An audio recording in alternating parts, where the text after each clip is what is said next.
Well, good morning, folks. Hope everybody's doing well. If you guys could help me out here, I'm going to be checking the Twitter.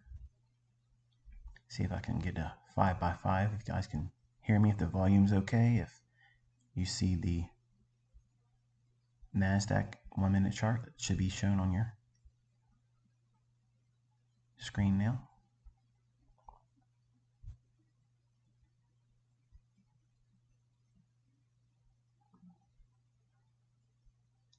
A bit of a delay here. Okay, thank you so much, folks. Thank you. A bunch of you. So, all right, so I appreciate your patience this morning. I was preoccupied. I was juggling a lot of things from last night. Just to bring up the speed, I did not wreck my bet. That didn't happen, thankfully. My wife's Jeep, it was being moved out of the garage to take my son Cameron to Home Depot to pick up some tools for his new job. So two people pushing the button to raise the garage door caused an issue with the Jeep being backed out and then hitting the garage bottom panel. So that kind of put me out of sorts last night. So I wasn't going to be able to sit there and talk about the markets. I spent about half an hour trying to get it so I could close it. So if you were staying in front of my house, you would never know it. But I can see the small little separation between the panels now, and on the inside it has a little bit of a fold. So we were on the phone trying to get the folks to come out here this week to get that corrected. So nobody got hurt, thankfully. And now let's get over here to the NASDAQ first. I want to get that out of the way, and then we'll go up to a macro perspective from the dollar. We'll go through dollar today. We'll go through gold. We'll go through crude oil. We'll look at euro dollar, pound dollar, ES, NASDAQ, and Dow. And I think that will be it. As a reminder, this is my last commentary for the YouTube channel here. I'll be taking my leave here on November 11th. Will be my last video that uploads to Twitter. And I go dark. I will be in the Robbins Cup Futures Division next year. So if anybody out there wants to test themselves against the demo baller, please, pretty please, show me your edge. Fuck your awards, okay? Bring your edge out there where we can all see it. So we are looking at the NASDAQ 100 futures. December delivery. This is a 1 minute chart where everybody says it's noise. Let me get all this grandstanding out of the way here. Sorry. That's just for entertainment purposes during the actual executions. All right, so we're looking at the, real quick, I'm sure you're probably freaking out. Okay, if not, you're probably ready to type it out. What about that market maker sell model and buy model lecture? I'm going to give you that tomorrow evening at 9 o'clock. Okay, so it'll be on the YouTube channel there, and I'll send the link on Twitter. If you're subscribed to my YouTube channel, I'm sure you'll get a notification for it. All right, so let's go through the business here. This is a market maker sell model. Before I get into any long-winded discussion about this particular market structure here, if you haven't already seen the video of me executing this morning using all of this stuff, it's going to seem and feel just like hindsight, but I screen captured my executions and where the price was at the time at, I believe it was 953. It was just before 954. So that way you can see everything that's in this chart here is exactly what was going on. That is not market replay. Okay. There are live executions. They're not market replay. They're not fake. They're not delayed data. Okay, and everything that I'm annotating here was done real time. Before it actually reacted off of it, I was calling notifications up in annotation while price was doing it. Okay. So why am I executing on a Monday? You might be asking. Well, what's this week? What is this week? It's the first week of November. And when there is a non-farm payroll event, I will typically look to do my trades Monday Tuesday, and if I don't have anything by 11 a.m. on Wednesday of that week, then I'm not taking anything. So because I kind of like want to do today's live commentary, give you a perspective, what my thoughts are going into the end of the year, because there's a lot of things going on around the world geopolitically, a lot of saber rattling, a huge buildup in the Middle East. So something's about to pop off, and you will absolutely have that be a influence in your trading. It will greatly influence your trading, and it'll greatly influence trading into next year. So I already know I'm going to be trading in an environment that's very challenging, but I don't care. I'm going to win it. And I encourage all of you to keep tabs on it. Okay. You can watch the leaderboard over there on robinstrading.com. Look at the World Cup link, click on that, and then click on the standings link. In January, I will register my account. I will be depositing $10,000 in the futures division. I'm not going to be in the Forex division. Okay. I will be trading the bond market until I get enough of a cushion where I can start utilizing the S&P and the NASDAQ. And then where I feel it's more appropriate for me to trade, I will trade back and forth between those three markets predominantly. I will not be trading anything else. I won't be trading any metals. I won't be trading crude oil. I won't be trading any of the grain markets. None of that. Okay, it's just going to be those three markets. I talked about in my Twitter space the other day on Saturday that I'll be only taking one trade per day. I'm going to be aiming for 12.5% per week. And everything looks like it should be around 9.5 months. I'm adding a little bit of fluff in there because there may be a week or two where, because of the things that are going on around the world, I may sit still or I may draw down. So building in that, I have to have some kind of cushion time-wise. So that allows me, if I need to, next year, trade into November, a little bit deeper into December to get the number I'm wanting, then so be it. Okay, but I kind of want to try to get it done before Thanksgiving of next year, and that way, the fun starts. All right, so with all that out of the way, there is this shaded area up here. Okay, this shaded area is the daily volume imbalance for the NASDAQ. Okay, so what I was annotating on the chart was I wanted to see, first of all, it took forever for Camtasia to start. And that's not a knock against them. Sometimes it just has a really long time before it starts up. If you have Camtasia, you probably already know what I'm talking about. It takes forever sometime for it to start doing its thing before you can actually click the record button. So while I wanted to trade below here on a run on stops, I couldn't do it and have the execution like I wanted to show this morning.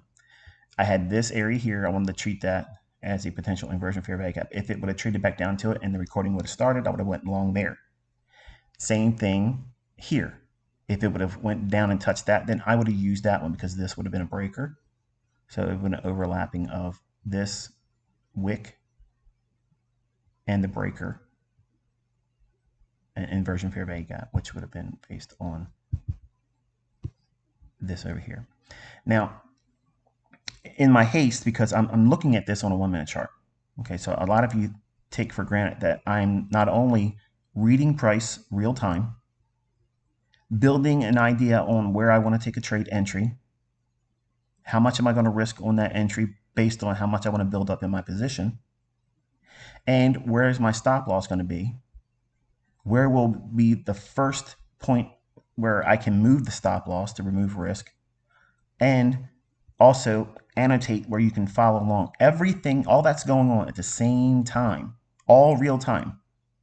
So this over here, you may look at this and say, well, I don't see how that's a fair value gap because look, he's skipping over this candle here and this one here, and he's looking at all this. So he's got two candles between. What I was doing was I was wanting you to think of this in the same way as an inversion fair value gap.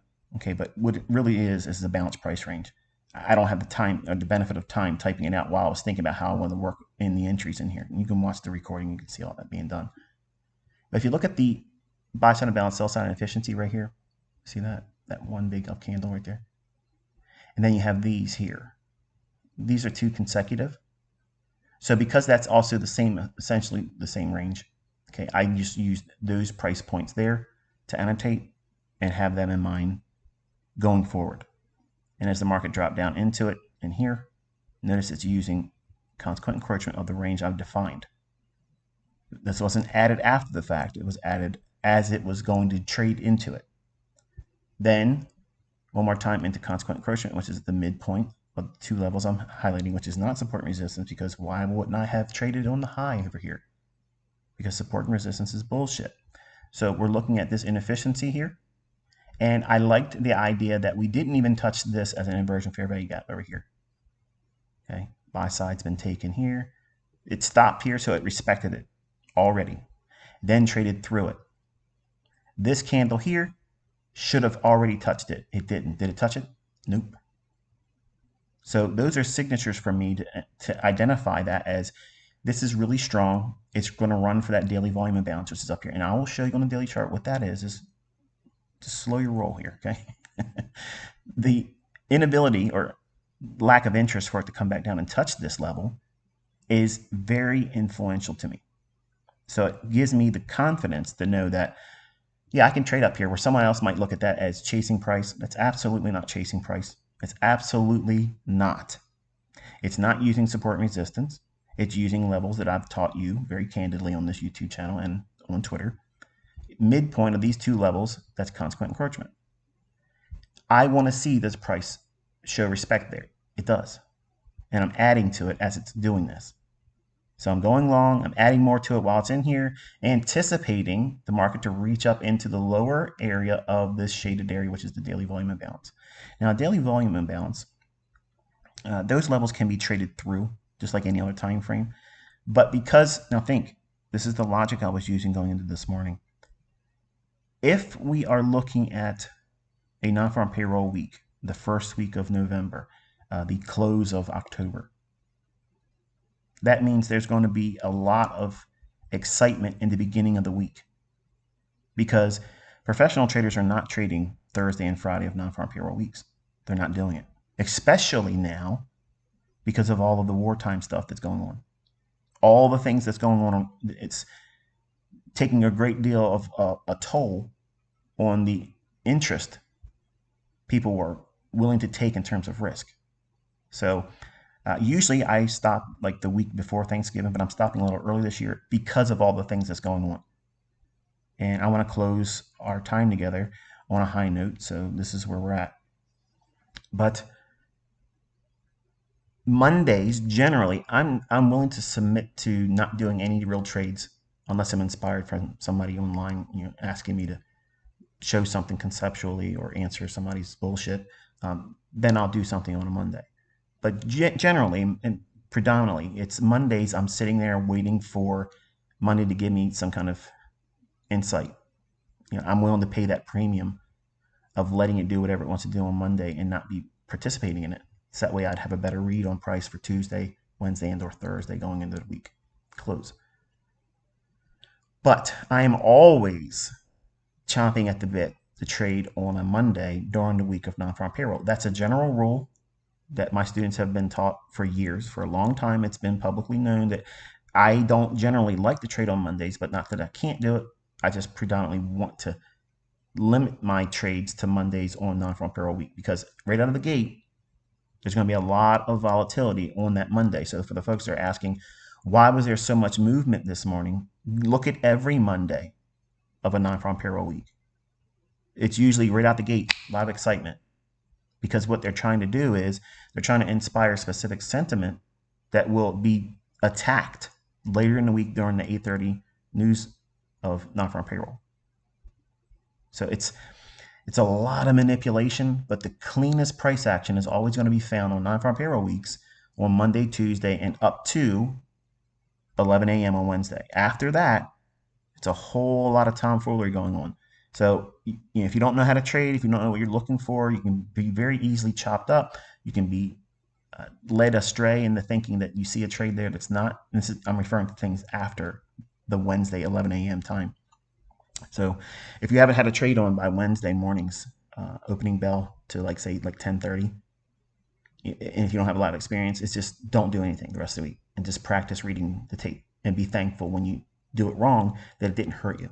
Okay, because if I push it really hard, if I push really, really hard during the Thursday and Friday of non-farm payroll weeks, I'm more prone to have more losing trades than if I were to avoid them. Okay, so it's important that you understand that it's kryptonite for people even that know how to trade really, really well.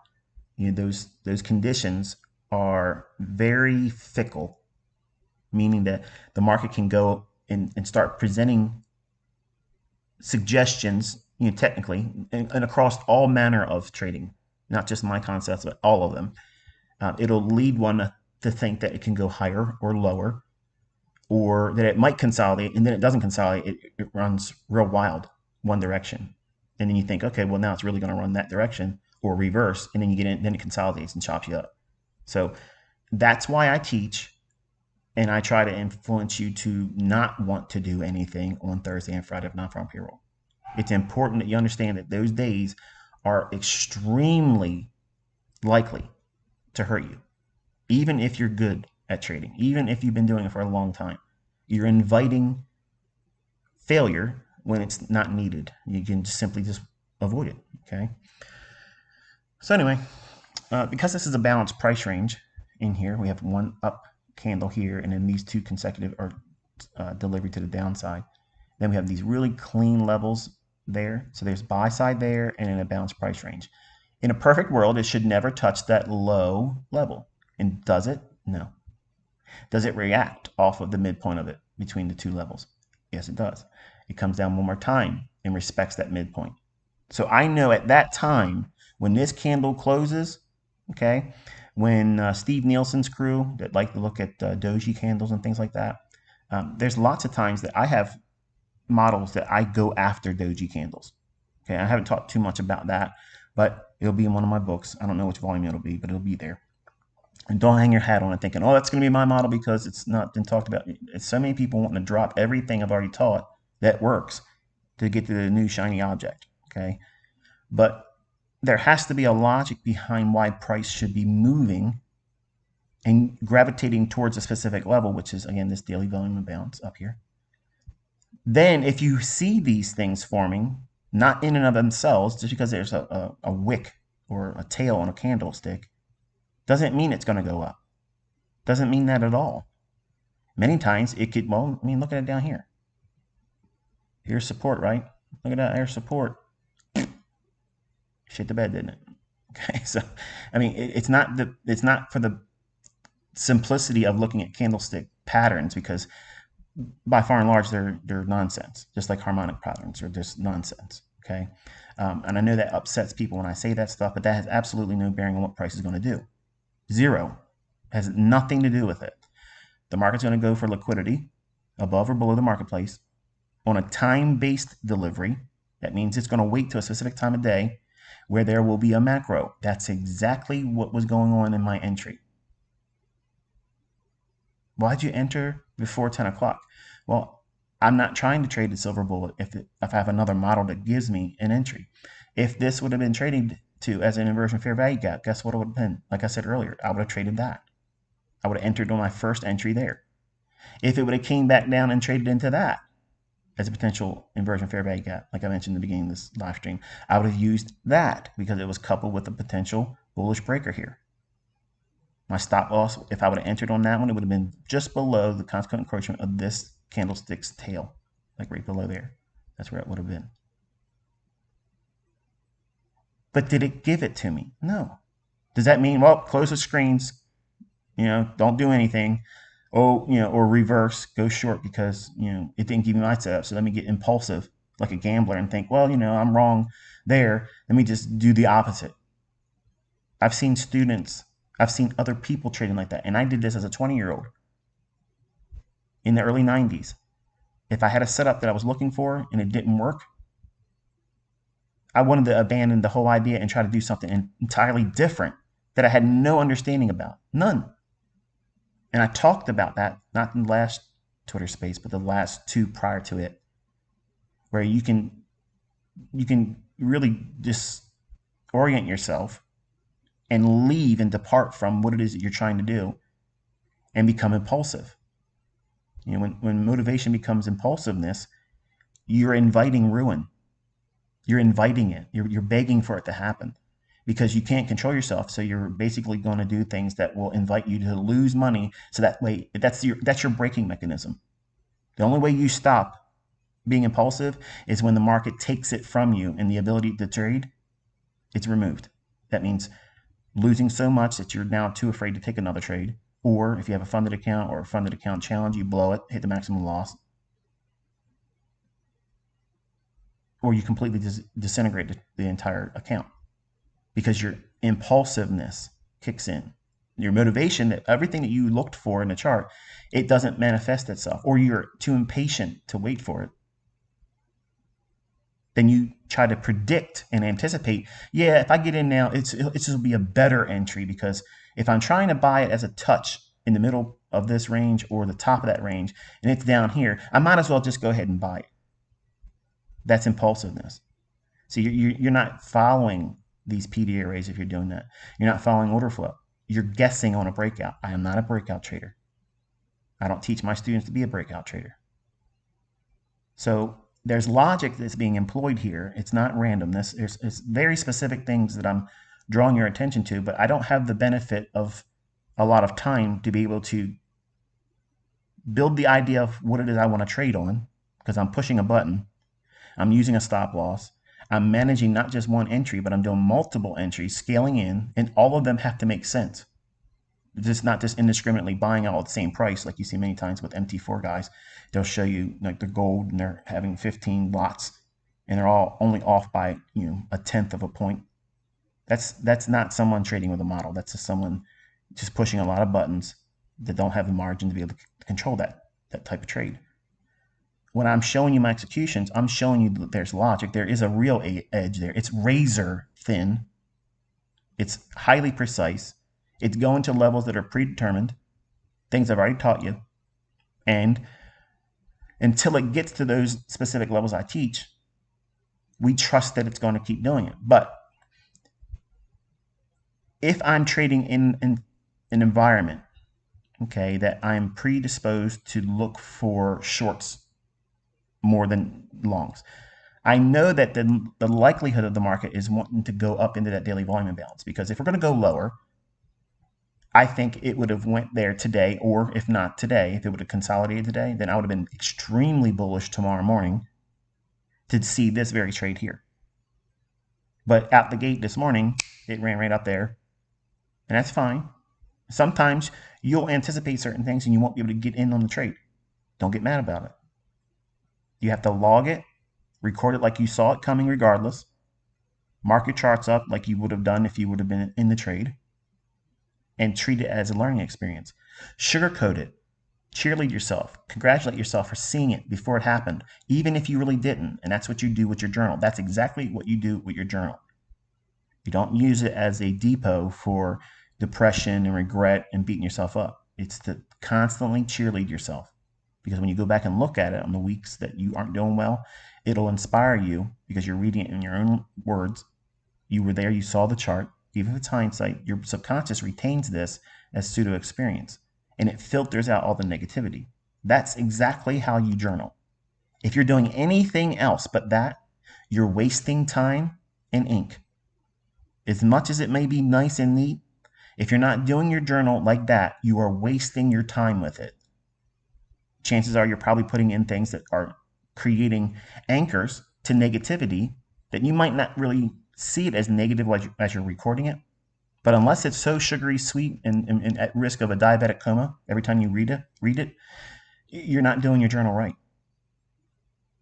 And for the simple-minded, okay, the people that don't really want to make an effort to learn how to do this, and they are just looking for something to troll all the time, they're not going to see the logic behind that because, well, first of all, they're not going to do this. But the folks that do it, it's a coping mechanism in the early stages of your development that you absolutely need, because you're not going to be on that high end of energy all the time. You're going to have some difficulty. You're going to miss moves. You're going to do things incorrectly. And you're going to want to find an excuse to feel good even though you didn't do the right thing then. or you want to find inspiration. And that's the trap that social media creates, where you chase these kids out here that are doing things that are outside of trading, not making money trading, but they're showing you an image. So it's important that you balance your attention in the early stages. Until you learn how to trade, you shouldn't give a shit what anybody else is doing, me included. You should keep your focus on yourself, mind your own business. And if you do that, you'll have all of the right tenets as a developing student that you're going to lean on until you acquire your own independent self decision making, where you're not being influenced by anyone else. And then once you're in that position, then if you want to waste time on social media and look at other people's stuff, or be entertained by all that stuff, okay, it's fine. But when you're not equipped, you're highly susceptible to be influenced negatively. It'll cause doubt, because especially with what I teach, they're going to say that there is no algorithm, which to me is laughable. If the markets aren't booking algorithmically, why is it doing all the things I'm pointing out exactly when I'm pointing them out? It's not on retail logic. It's on the principles of how these algorithms are going to communicate with one another. Okay, the booking, the delivery algorithm, I don't control that. You'll never control it. We will never influence it with our buying and selling pressure, and that will never, ever happen. These markets are predetermined. They're scripted. They're going to go up to a specific level. They're going to go down to a specific level by time. It's all time delivered. It's all scripted, just like your TV guide channel on your pay-per-view. Whenever, like I have, well, I don't have Comcast now. I was going to say Comcast, but we don't have Comcast. But if you go into your paid programming, you go to your TV guide channel, it tells you what's coming on what channel. Well, these markets run just like that. And anybody that says it's not like that is a fool. Because everything I'm pointing out to you and I'm using when I'm doing these executions, and my students are using and they're making real money, they're using the logic around that. They're not using it around anything else. Trend lines and moving averages and all that bullshit. That has nothing to do with why price is going to go up or down. How fast it's going to go. How long will it spend in that area before it starts to go the other direction? All those things are important factors, but not every single time when a market rallies up is that a market make or sell model. No. So if I know I want to be in a market and I want to be engaging with algorithmic principles, things that I've taught you, and I don't have the time and luxury to be able to be on the sell side of it as much as I would have rather been on that. I had phone calls I had to be on this morning and people calling me back for quotes on this repair I need at my home. But I bought the buy side of the sell side model. In other words, this original consolidation in here, all this consolidation, we see it take the sell side here and then it rallies through. Does the market come back to its original consolidation? No. Because it would have done it here. It didn't do it. So is that strong or weak if we're expecting prices to be drawn up into this daily volume imbalance? It's extremely strong. So my mind immediately adopts this. Okay, as we enter this area here between these two levels, that balanced price range, if it's really going to have the influence on price that I think it should, which is don't touch the lower end down here. Don't even look at this as support now, because this used to be resistance. That's what people say. They'll say that I'm teaching you a renamed, complicated version of support and resistance. Okay, well, you never would have got an entry there. How's that work for you? Okay, it didn't work. But I'm calling out very specific protocols around inefficiencies. I'm drawing your attention to very specific levels that would be classified as liquidity. Below old lows or single low is sell side liquidity or sell stops. Above a single high or relatively equal highs or a group of highs, they're in close proximity to one another, that's buy side liquidity or buy stops.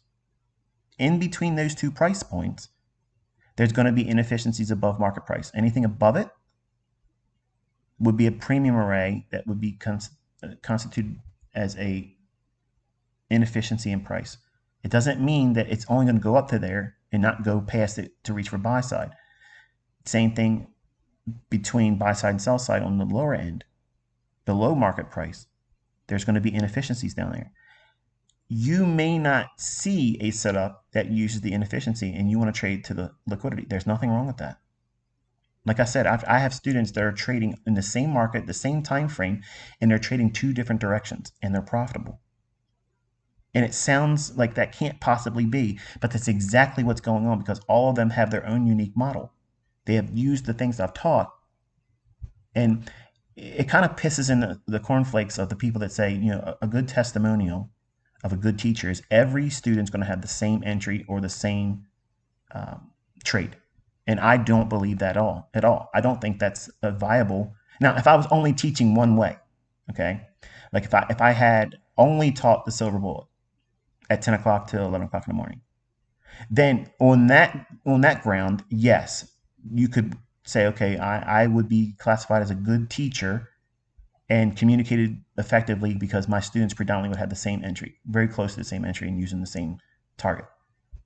But I've given you a litany of different ways to go in here and skin the cat, because you're all not going to see a silver bullet and see it as valuable. You're not going to understand it. You're not going to trust the pattern. You're not going to see it. So because I went through that same thing as a developing student at 20 years old, I had to have multiple ways, because every time I missed a move, every single time I missed a move, I went in there and I beat the shit out of the technicals to figure out what was happening right then and there that I didn't see. What was going on that caused me to lose real money, blow accounts, giving Lynn Waldock more money every time I open up a new account and I dusted it. I would go into those trades that I lost on. That's where you learn. You do not learn from your winning trades. You don't learn anything except for ego, pride, and greed. And those three lessons are ones that you want to avoid. All of your study needs to be on the basis of your losing trades. But you don't beat yourself up psychologically or emotionally and say, oh, I failed here. This is so horrible. I should have never done this. Be thankful that you still want to trade even though you did that, because that's a trader. A trader that takes losses, drawdown, and blows an account, but still feels like I'm going to get this. I'm going to figure this out for myself in a model that allows me to be consistently profitable. If you can maintain that in the early stages of your development, that is critical, because it's really, really easy for weak-minded individuals that they don't really have their heart set on this. So they'll be more inclined to just simply take the first loss and say, yeah, this is too much for me. That's probably the best decision you've ever made then. Because if you're not equipped to be in this, come hell or high water, on the good days and the bad days, because the bad days are going to come. It's going to rain. And I'm not talking about lots of profits, like make it rain, ICT. That's not what I'm talking about. I'm talking about it's going to be a deluge where, it's bad. And you're the third monkey on the ramp and it's starting to rain. Okay. It's like do or die. So you have to absolutely know that you want to do this. And you have to dial back how much you're pressing and pushing in the beginning. Lots of leverage, lots of account size, lots of contracts, or if you're trading Forex, lots. You're trying to get the results that would hopefully inspire you. If you're not inspired by getting consistently 5 handles on paper consistently in the beginning, you will never be consistent at this. I swear to God Almighty, I'm telling you right now, anybody that goes into this trying to just make a lot of money right from the beginning, you're conditioning yourself to accept only home runs. You're treating yourself as a person that can't take a loss. So you're teaching yourself, when you do take a loss, you're going to blow your mind out. You're going to be like, oh man, you're going to try to do everything you can to fix it right away, which makes you insecure, which means you're going to have scared money, and scared money makes no money. All these factors, these are all things that are paramount in every trader's development. They have to be maintained. They have to be managed. They have to be parented. You can't let yourself just get out here and do whatever you feel like doing. That's not how you do it. You have to have rules. You have to have expectations placed on yourself that if this happens, I have to stop. If this happens, I have to turn the charts off. It doesn't mean that my model doesn't work. It just means that I'm learning, and I have to allow myself to be able to just take one adverse result in the beginning and see over time that that one adverse losing position or expectation that didn't come to fruition, tomorrow when I try to do something else using the same model, if it works, it cancels out that negative, and you don't allow yourself to make it bigger where it's hard to get out of it. It's real important to have that mindset in the beginning. But I know everybody wants to make money real quick. They want to make a payout. They want to get profitable. They want to be on leaderboards. They want to do this. They want to do that. They want to challenge people. I got it. I understand all that stuff. But how are you paying your bills? Are you just meeting it right now or barely getting it? If you want to use these markets like that, you have to treat it just like a business. And businesses are just simply not out there taking wild, crazy risks. Well, with all the silly shit that they've been trying to do recently in advertisement, I don't know. Probably not even a good analogy now, is it? Bud Light. So, oh man. But we're looking at a mindset that you have to have. Okay. And understanding that if the market is likely to go lower, and I've been calling it lower, I wanted to see it go lower. If we have these higher time frame levels like that daily volume bounce up here, okay. Now your chart is not, or your screen's not frozen. I've been jawboning over this, but this is the important stuff I wanted to get out of the way, because I know as we get into other stuff, technically, you'll be more inclined to pay attention then. So I want to do all the boring stuff that you're more likely to zone out in the beginning, because this portion of the discussion today was the most important. Everything else I want to talk about and how I use to trade all this stuff here and what I think the market's going to do, that's secondary. But it doesn't feel that way in the beginning. When you don't know what you're doing, you don't know what you're looking for, you want to be in the charts. Give me the gizmo. Give me the technique, the concept that's going to get me into a trade. Get me in a trade where I can only do a 1 point stop. Give me a method where I don't have to use a stop loss ICT. That's the mentality that new people have coming to me. And you can see I have a stop loss in my trades. I'm managing it effectively. And every time I add a new position and pyramid that trade larger, it has to be considered. And I have to weigh out all that stuff on a 1 minute chart and still have something in here that's loosely annotated, so that way you can see, okay, I'm drawing your attention to something right now when I'm drawing this here, this fair value gap. It went down and touched it there. Watch the recording. And then this down close candle, I was looking at the midpoint of this candle right in here. What would be the middle of that down close candle? If that's a bullish order block, what's the middle called? Remember I was talking about this inefficiency, tongue twister, this inefficiency down here. The midpoint of inefficiency, or a actual gap, is consequent encroachment. It's the midpoint. The differentiation between an order block, which is a real range that has been offered liquidity, where the range has closed with a body like this right here. The midpoint of that is mean threshold. So that's the two distinguishing factors that make up the midpoint. If you grab a fib and you drop it on that specific candle right there, I'll make it a little bit bigger.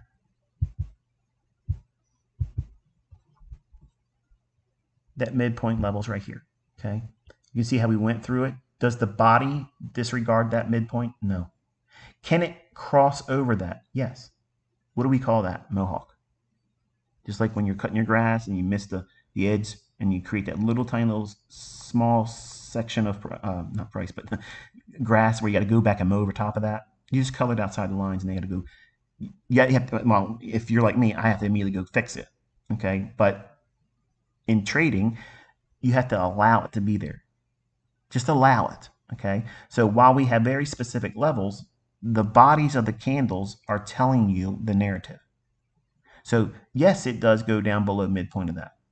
Okay. And when I first started teaching my order block theory, when I talked about mean threshold, everybody would think, okay, well, I can put my stop loss right below mean threshold and it shouldn't hit my stop loss. And then because they don't know what they're doing and they're trying to write books or they're trying to make courses and mentorships all around it, and they can't trade with it, can't be showing it in their own hands working, they join the bandwagon. This stuff's made up. It's conjecture. It's not real. It's fraud. It's renamed something else, but if it was renamed, why can't someone else do it too? That's the argument I keep making as a retort to that. If this is all rebranded stuff, don't call it my stuff. Still do what I do, and they can't do it. So there's something else going on there, and I'm teaching it to you, but it's very, very dense. It's not a lot of watered down, easy 1, 2, 3 techniques. It takes a lot of a paradigm shift, really, to depart from what you think you know about price and what the markets are taught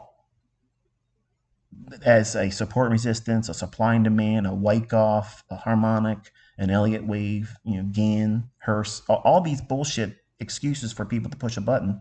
That's not really what's going on behind price.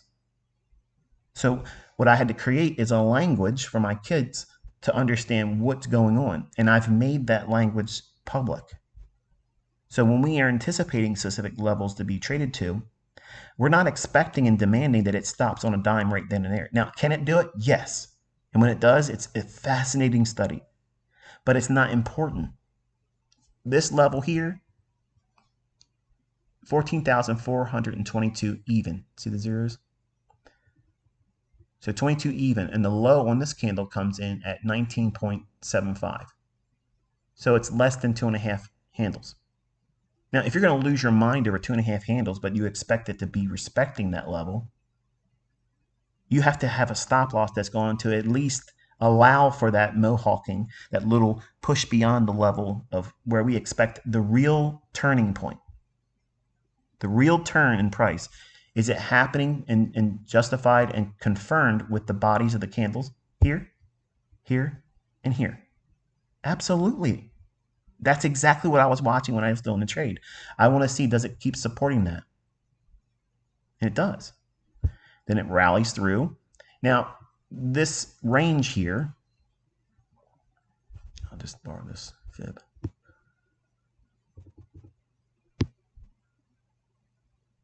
And again, I'm just eyeballing it. I'm going to counsel you to do this with the actual levels that you're going to get on your daily chart, which we'll drop up into after we get through all the boring intraday noise.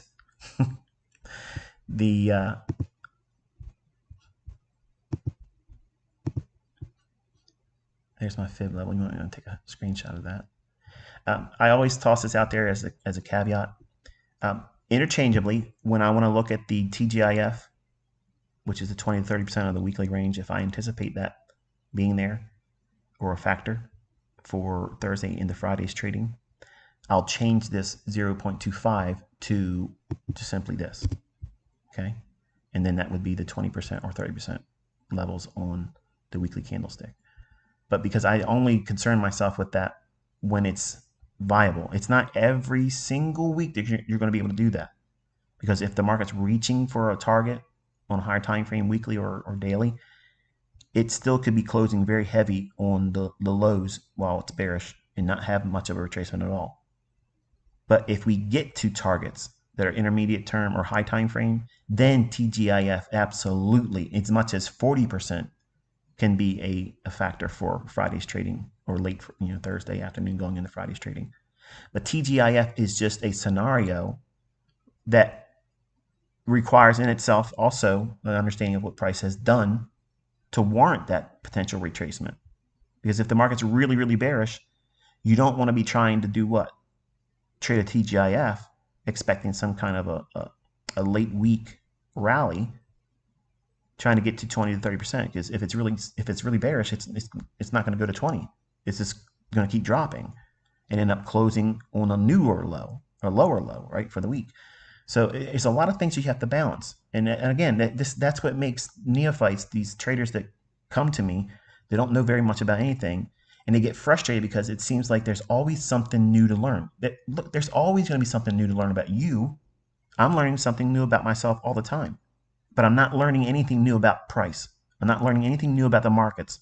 That shit stopped decades ago. I learn constantly how I interpret price. What am I doing that's not what I should be doing, and what are those catalysts? What are those things that's causing me to second guess my own rules because I'm trying to be, even me, impulsive? And I have to address those things. So In the beginning, you have a whole lot of that stuff going on that you don't think is an issue. You think it's the thing you're trying to learn, or the person you're learning from, because you're trying to find fault outside of yourself. And you have to be absolutely responsible as a trader. And if you're not responsible with your own results, that means even if you follow someone's methodology, even if you follow someone else's trade signal, even if you piggyback 100%, that's your fault if you lose money. That is your fault. And guess what? It's all your credit when you make money. It's not that person you followed. It's not the person you learned from. You took that initiative. You took that risk. So all the credit is yours. But at the same time, all the shit on that spoon, swallow. Okay? You take that bite because you did it to yourself. And that's the part that people don't want to accept. But I constantly tell you, this is what's required as a trader. You're going to eat shit. It's just the way it is. Sometimes it just tastes better. Other days when you can pull yourself out of it. But there's going to be days, there's going to be weeks, there's going to be months, there's going to be years that you didn't do as well. And it's normal to anticipate that, allow for that in the beginning. But each year going forward, it should be better. But you shouldn't be expecting to get rich overnight. That is simply not possible for some of you that think that it's going to actually happen for you. It's not. Because you don't know what you're going to do to unwind yourself. But I mean, I tucked that little TGIF nugget in there. So this is what fib generally looks like here. So 75% and 25%. Okay, that's what's being toggled, and a halfway point, and then the high and low. That's what this is referencing. These are all standard deviations. I interchangeably work with these levels here to see if there is a confluence of other PD arrays. If I'm looking at a time frame, all that stuff will be in a book, and it's basically an amplification of what I already taught in month 5's core content. So you don't need to buy my book. Okay, I'm not trying to sell the book to make money. I could give two shits if you buy it. I don't care. Okay, I'm just putting that stuff in prints, that way everybody can know it came from me. So the idea of these quadrants here, which is not quarters theory, this level up here, all this shaded area here, quarters theory would have never even referred to that. This is where I believe that price was going to draw to, from down in here. Okay, so if this level from here all the way up, best case scenario, terminus would be the high end up here, 14,467.5. So that range is what I think that price will traverse from here to here. If I'm right, if I'm accurate, and if I'm dialed in on what I believe the algorithm is going to do, it's going to reprice to the high of that. Now, as a trader, do I demand, do I insist that it gets to that upper end, the upper echelon of the best exit? No. That's what made me frustrated, and that's what frustrates me still today with my exits, because I'm trying to crack that part of it. Because there are some times where the market will just get really, really close. And I'm going to show you that here today. But it denies me because I wanted to put my limit order one tick above that. Let me scrub down here a little bit. That high right there, 14,476.5. I wanted my limit order to be at 76.75. I wouldn't have got a fill. It would have denied me by 2 ticks. And you've watched me do that this year. You watched me do a trade where I've taken a lion's portion of the trade off, and I had a limit order where it denied me just by 1 tick. It's going to happen to you. That's my pursuit. Like, what am I going to do when I'm no longer doing social media, no longer YouTube, no longer doing anything? I'm going to try to see if I can do a little bit more with my time, but I'm gonna spend all my days obviously doing it.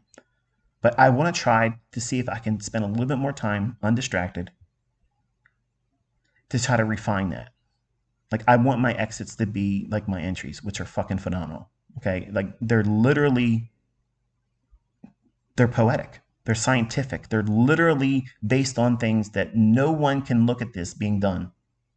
And I'm not showing you something after the fact with market replay. Okay, I'm not using market replay where there's a student of mine, and I think you're trying to sell the idea that you took a trade. on Twitter, and you can clearly see that there is no time underneath the price. And it's only ticking 2 times when each candle opens up. That's market replay. Even though you're zoomed in trying to hide that part, you need to delete that tweet. Okay, that's not the type of stuff that I inspire, and I'm going to call bullshit when I see it. And my students, they should say the same thing respectfully. But that was not a trade. That was not taken by you. So don't do those types of things. But I prove with live executions, okay, this stuff's predictable. It's happening on a time-based schedule. Things that I've taught you with macros and things, there's chapters in those 3 books I'm putting out that will give you more insights. But I want you to understand this. Even though I'm going to tell you everything that I know about them, it's going to take you years working with them for you to find how it works for you and your model. They do not teach you direction.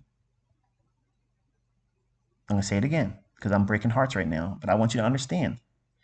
A macro is when the algorithm will start doing a specific short order of scripts where it will do something to do something else. Okay? You still require, the burden is still in your hands to know where the market's going to go. If you don't know where it's going to go, higher or lower, to a very specific level. Now, was I right about it going into this daily volume imbalance? Absolutely. Was I precise? Fuck no, I wasn't precise because it went outside of it. That's the part that drives me crazy. The OCD in me, I need to know how I can codify that part right there. I want this cracked by my own hand. I want to be able to do that. I might not be able to do it. I'm comfortable with the idea that if I never do it and the Lord takes me home and I've never been successful doing that part of it, okay, fine. I've had a lot of fun trying to figure it out, but it's also been a great source of frustration for me because I believe if I have given myself enough time, I will figure that part out too. But I might not. And if I don't, I've done enough. And it's in the hands of my students now that they are doing phenomenal. Crazy levels of precision, crazy levels of income and profit. And it's a wide array from different walks of life all around the world. And I'm so proud of all of you. And I can't wait to see what y'all do when I'm not no longer distracting you, talking to you, giving you something else to look at. You have enough. But those macros, they're just times when the market's going to do something. Now, let me add a little bit of value to this live stream. Even though we haven't come off this chart yet, I've literally given you like 2 chapters equivalent. If it was on a book, that's what I've given you here. These are details. These are things. These are conceptual ideas, ways of interpretation that are not something that's easily communicated in a book. Whereas if I talk about it over a chart and I'm showing it to you live and you watch me trade something this morning with this very logic, it's not reaching back into hindsight in some kind of frivolous made-up conjecture. It's something that's really there that's been taught to you already, and you see it panning out. When you watch that recording where I'm trading all of this move from here to here, and I'm highlighting this little shaded area here, my students that have been with me knew exactly what I was doing here as I was drawing that. I want to see price find somewhat support and respect of that level.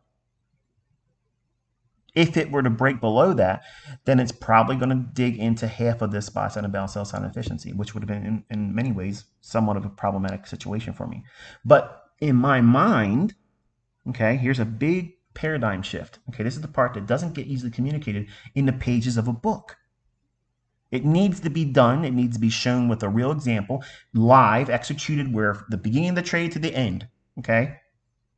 For the people that says this can be done with 20 different laptops, just try to do that. I want to see you do it. Nobody's still doing that. But this area in here, because of it's being Monday on a non-farm payroll week, it's the beginning of a new month, end of an old month. And that's a Monday that I would be trading. And the characteristic of that Monday is that it's going to be out the gate real quick trying to get somewhere. Don't take my word for what I just said. Do not do that. I want you to go back and look at the markets that you trade. Look at the Monday of non-farm payroll. So non-farm payroll weeks on Monday, Generally, there's a lot of excitement right out the gate. 9 o'clock to 9:30, there's a lot of excitement. Lots of excitement.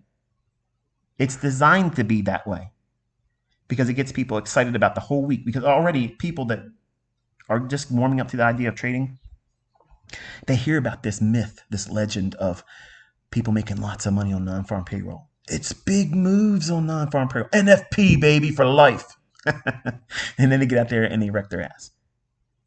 They go out there and they do their own ass in, and they don't ever want to touch a non-farm payroll ever again. But there's always, like P.T. Barnum said, there's a sucker born every second. There's someone coming in here buying into that bullshit that move on 8:30 on a Friday once a month is big, easy money. And it's a big, easy hole in the head is what it is. You're playing Russian roulette, especially if you don't know what you're doing. But while everybody else, while all the retail Joes, retail Ricks, all these average folks that just simply want to get out here and just plunk their money down with no logic behind it, want to gamble, all their attention is where? Friday. NFP, not for professionals. So if Friday's really not the professional day, when is the professional day or days? Monday and Tuesday.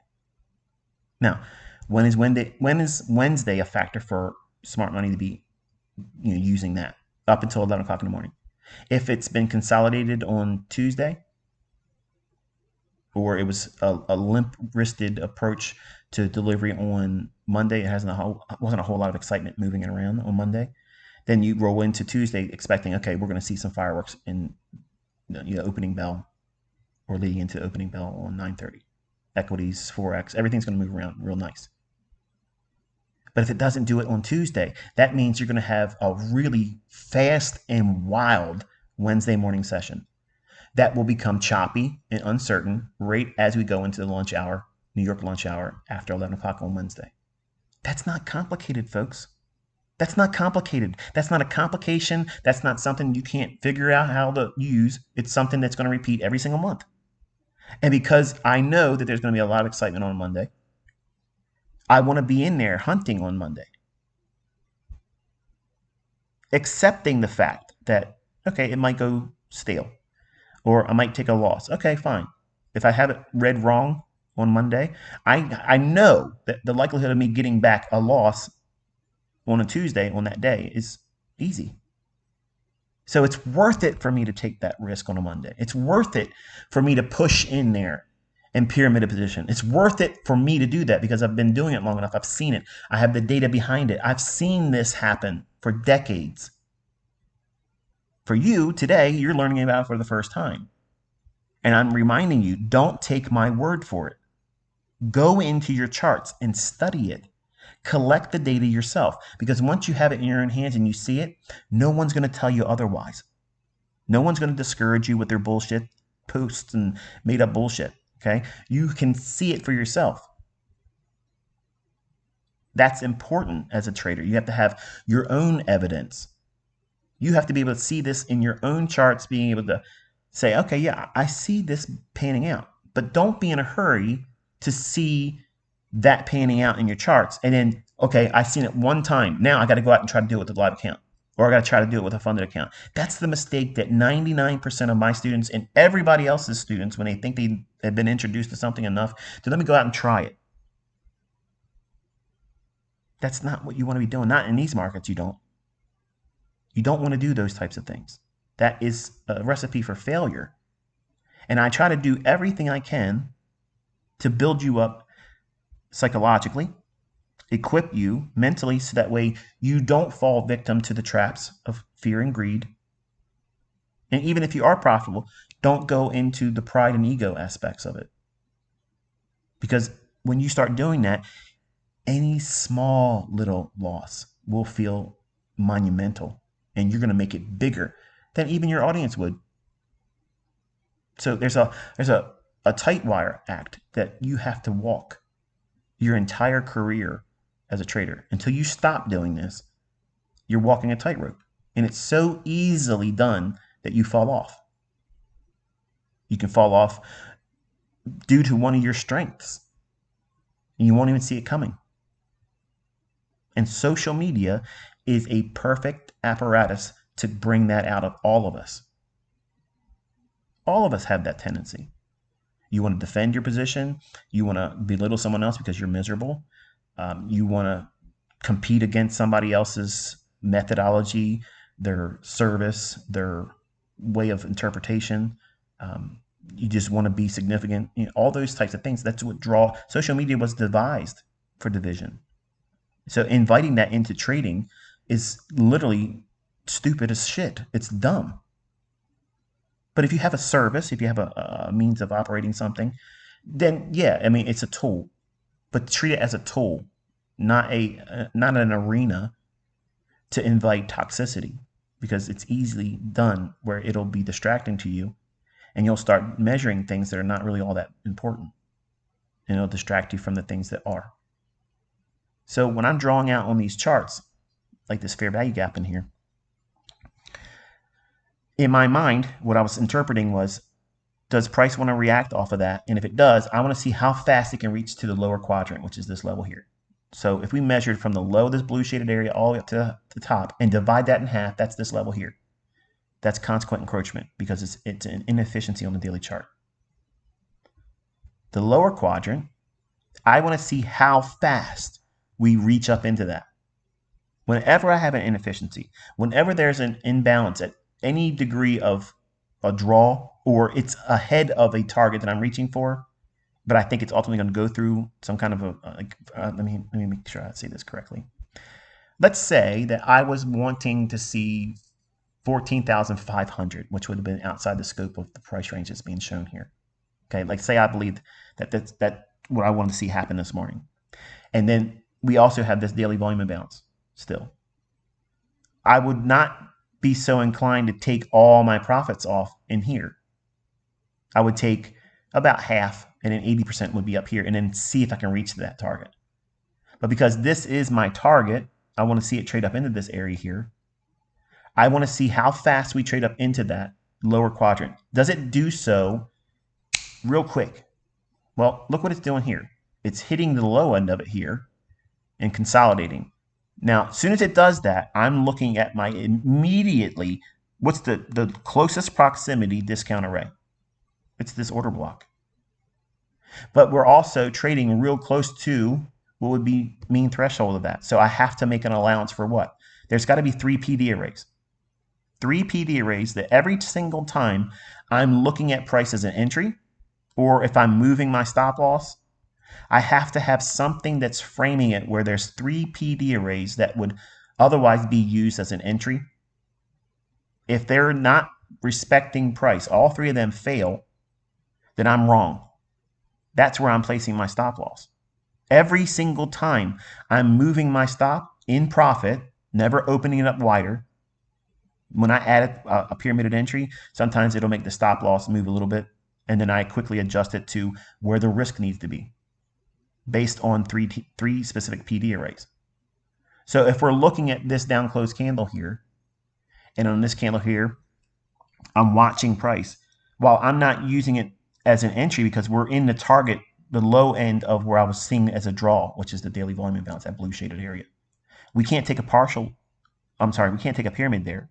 We got to be in the mindset of taking partials.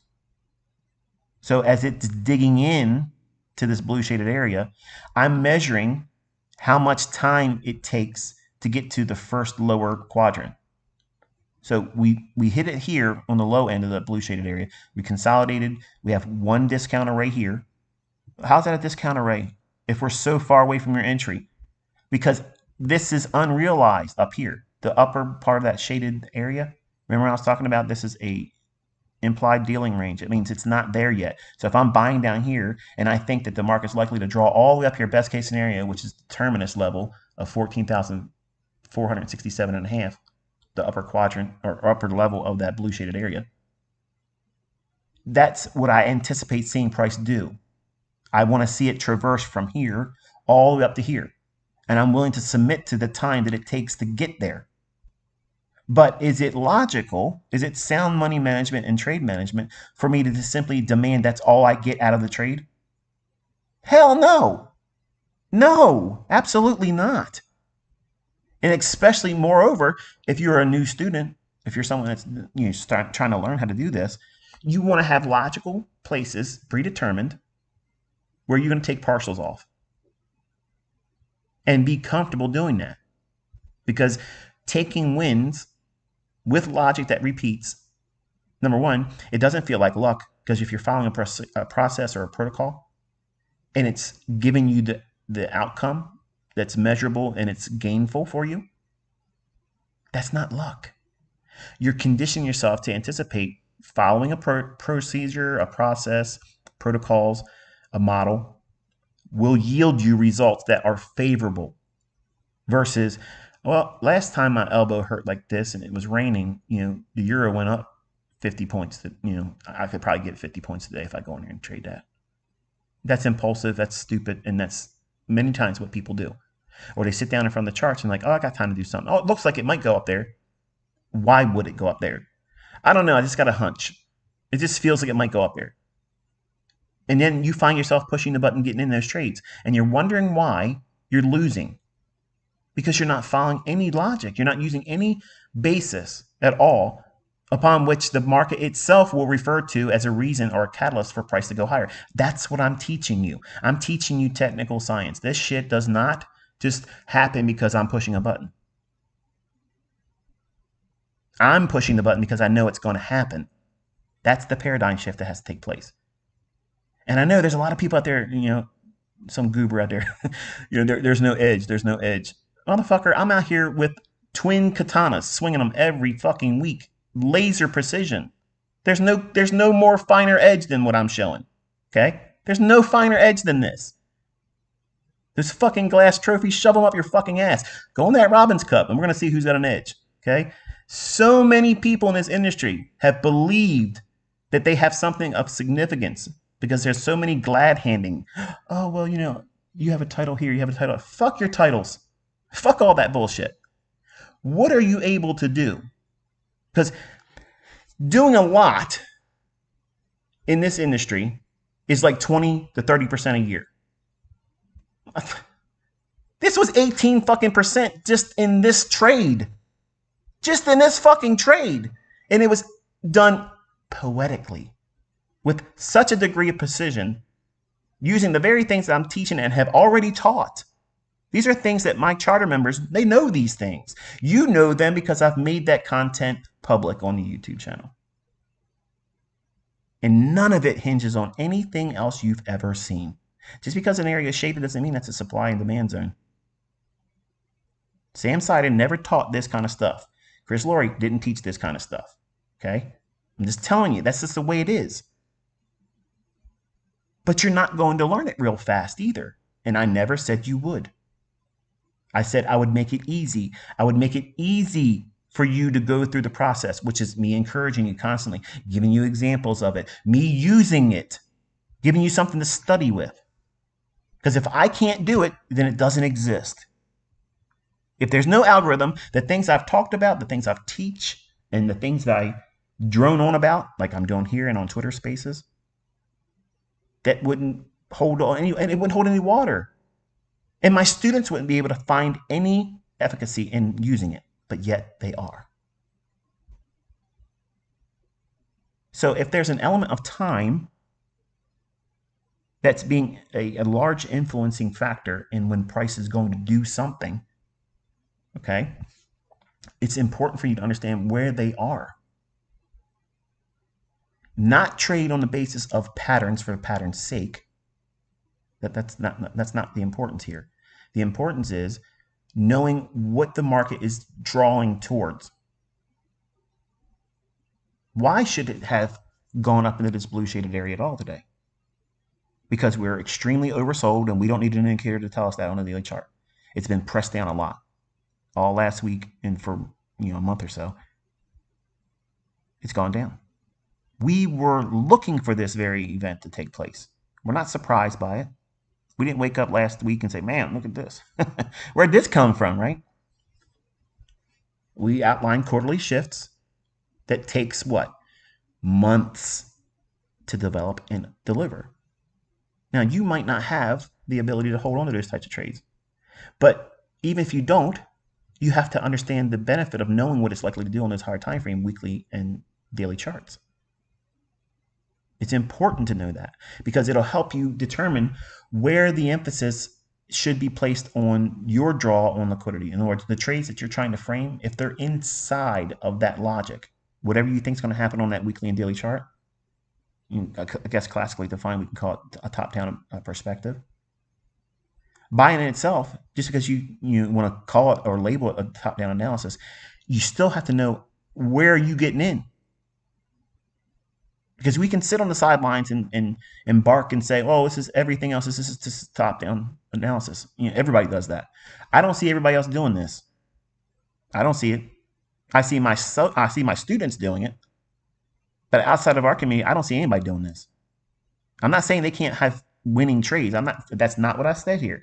But to the degree of precision, why and when it's going to move like it's going and where it's going to, nobody else is doing that. Nobody else is doing that. Because there's no rhyme or reason outside of what I've taught that causes price to go up or down at the time at which we anticipate and expect it. That's a macro. A macro are small little intervals in time. Okay, they're always 20 minutes. There's a 20-minute cycle that at specific times of the day, if this macro is going to be employed, and there are times when it won't, that's where I'll get it wrong. I may have to sit in more drawdown than I'm willing to and measure and weather a drawdown in a trade to see if it wants to move once it gets to the next level of which time is going to tell me it's going to move. Or it hits my stop loss. Or it moves enough for me to say, okay, I'm going to take half the trade off. Or close the trade. Now, just that statement alone takes 5 fucking chapters just to scratch the surface of, because you want someone to sit down here and say, give me a 5-minute trainer. How the fuck can anybody give you all the reasons why any one of those things could be considered for your trade that you're in right now? It takes a lot of other supported topics and experience having seen price action. But some of you are so new and entitlement minded, you think that you are owed everything the first single time you sit down with somebody, not just me, anyone. Well, give it to me right now, and I've already waited too long. When I've already told you this is going to take a lot of time. It's going to take a lot of effort, energy, and it's going to be met with a lot of adversities that most people aren't equipped to endure. But if you're willing to endure it and study and stick with it, you will be able to see price in a way that nobody else does. They're still trying to clamor and make excuses about there is no algorithm. And the people, these old hats, they know because they were in the floors. They were on the floor in the pits. And they know there's something different right now. Something different going on. Yeah. It's 100% electronically controlled. Where it was manually controlled before, still, now it's 100% AI. It's been AI before AI became a talking term. You can't argue with this, folks. You can deny it. There's nothing wrong with denying it, and you can claim that it isn't there as much as you want it, but it doesn't change the fact that it is. Just the separation between these two candlesticks here. This is a volume imbalance.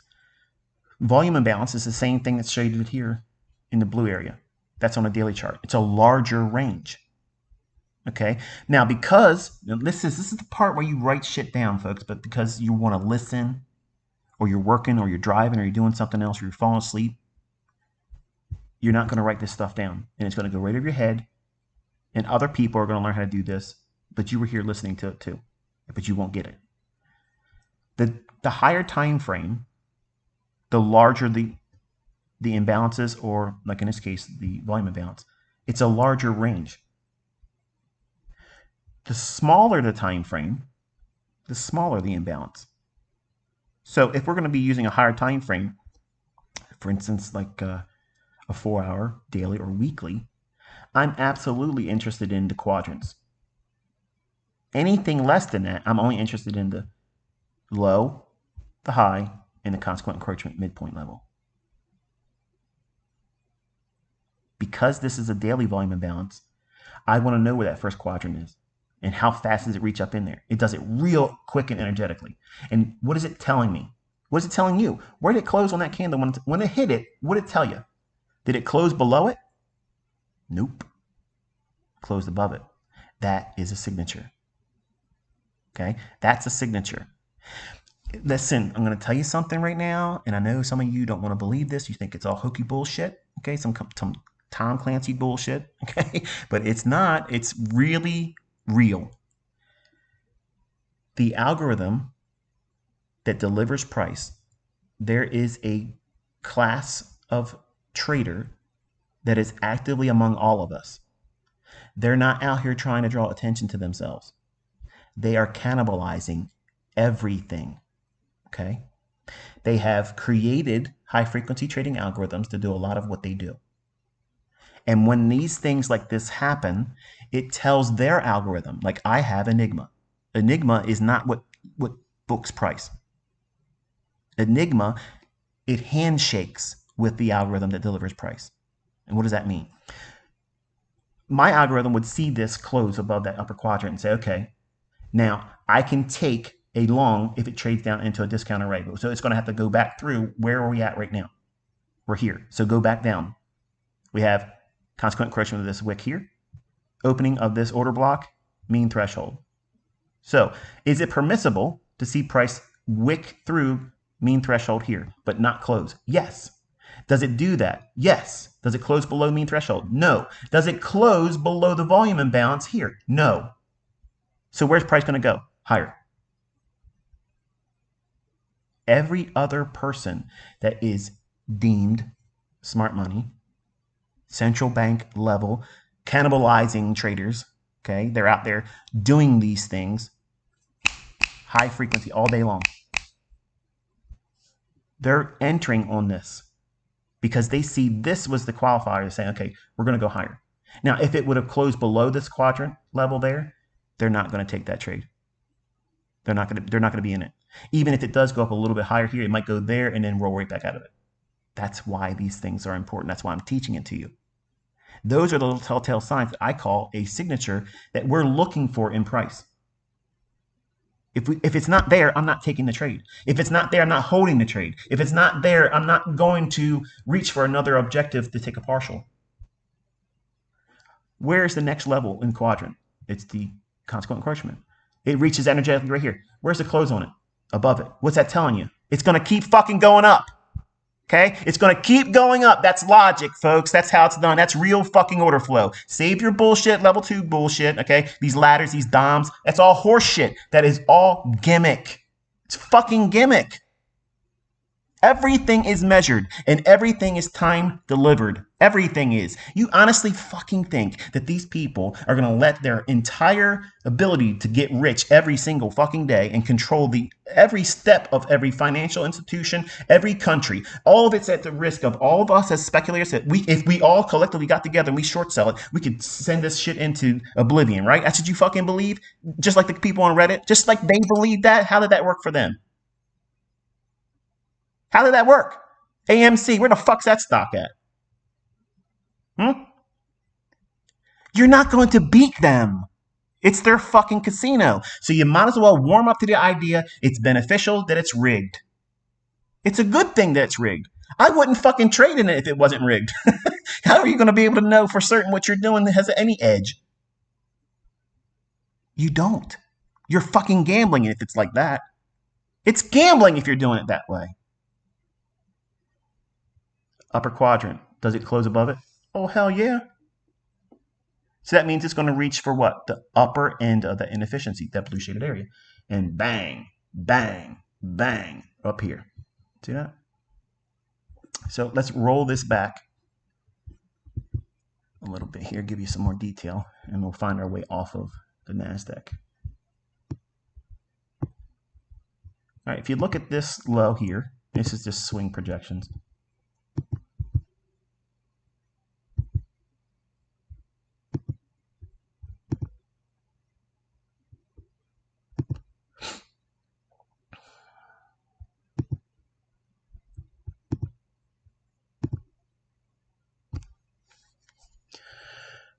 Excuse me. All right. So if you're looking at just these 2 points here, this low and this high, if price were to break through that, we can anticipate all of these levels here. Now, I use these levels like this one here. It's real hard to see. I apologize. But if you look real close, you'll see that that is a quadrant. I mean, not a quadrant. It's a standard deviation. And it is close to that one right there.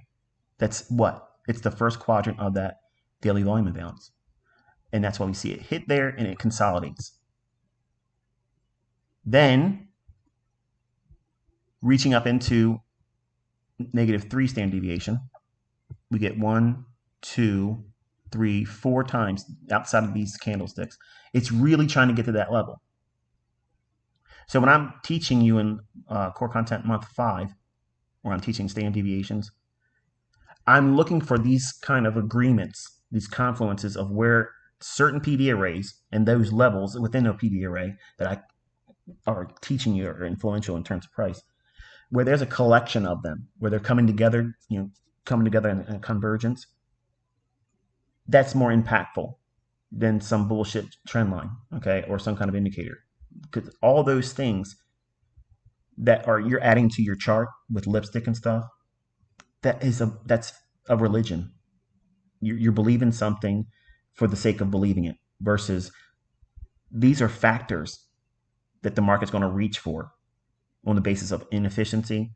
So if we know, and I'll put it like this, if we know that it's likely to draw up into this blue shaded area, what did we talk about down here? They're mohawks, right? I mean, you can color outside the line. It can go to where you think it's going to go, but just go past it just a little bit, because everything has to allow for what? The spread. So the algorithms that these high frequency trading algorithms are handshaking with the algorithm that books and delivers price. Okay, make it short and sweet. The algorithm that causes the high and low of the form that's predetermined before anything happens in the day. The high and low is already predetermined. It's already predetermined. I know some of you don't want to believe that. Okay, I'll let you believe whatever you believe. I gotta get a power cord here. Give me a second, 1 second. This is a bathroom break, intermission.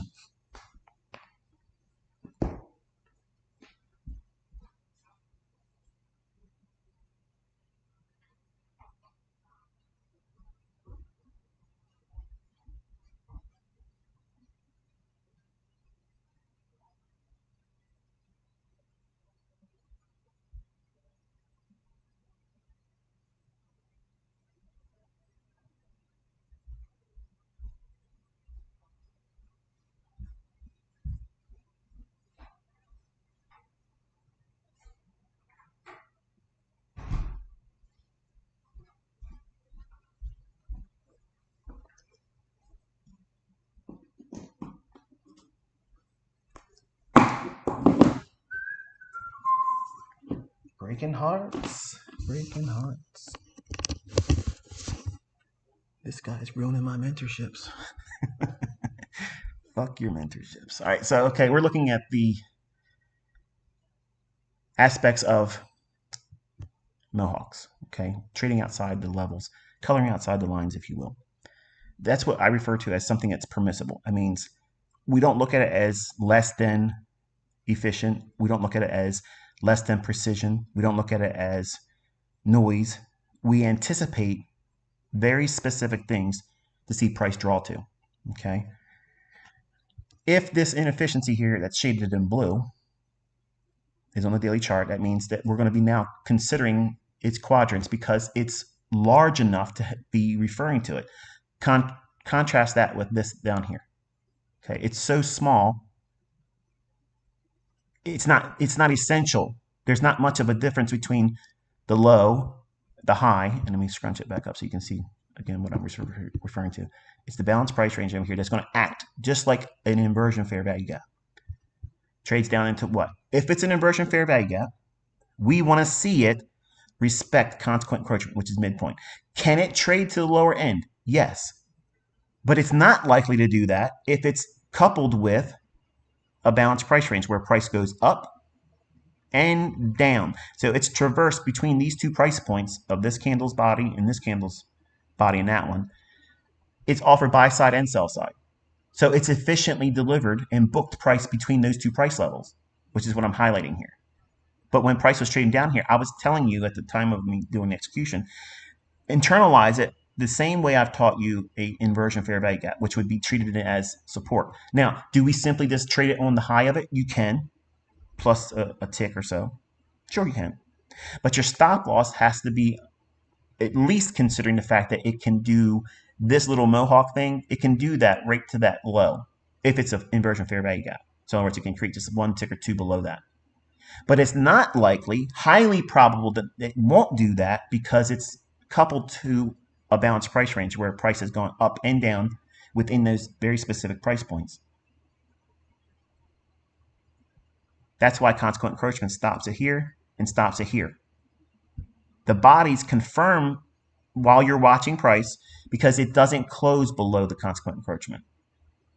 So if we're anticipating and allowing for a mohawk, something that's just outside the lines of what we're anticipating and seeing as impactful, noteworthy in the trade, in the tape reading, in the price delivery, we're not reducing its level of precision. When it does this, we are already expecting it.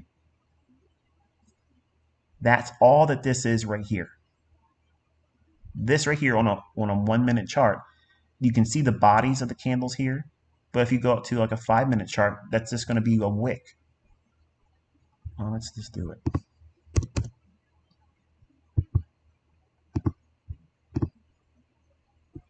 See how it's a wick? So this is a mohawk inside of the daily volume imbalance. So it's not a matter of, oh, it's the algorithm's changing. Look, it's not respecting it. It's doing everything that it would normally do.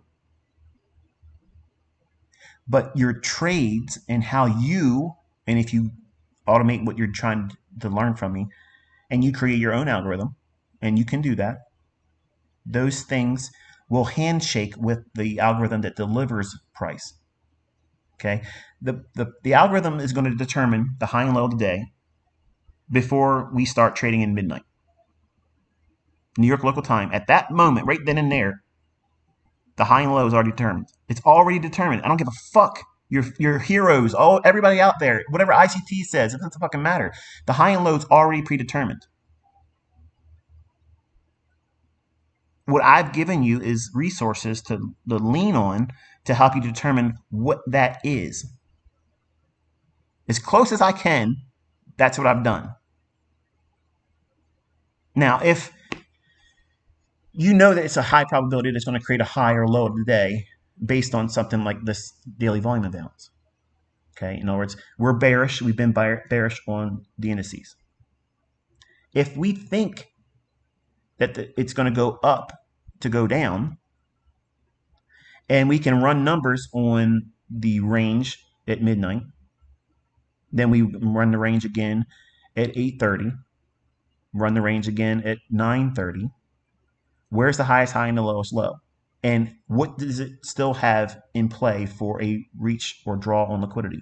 That daily volume imbalance. When we go to a daily chart, and I know, look at how much I've taught just here, and we haven't, just by 1 minute, not even a minute really on the 5 minute chart, everything I've talked about here just on this 1 minute chart.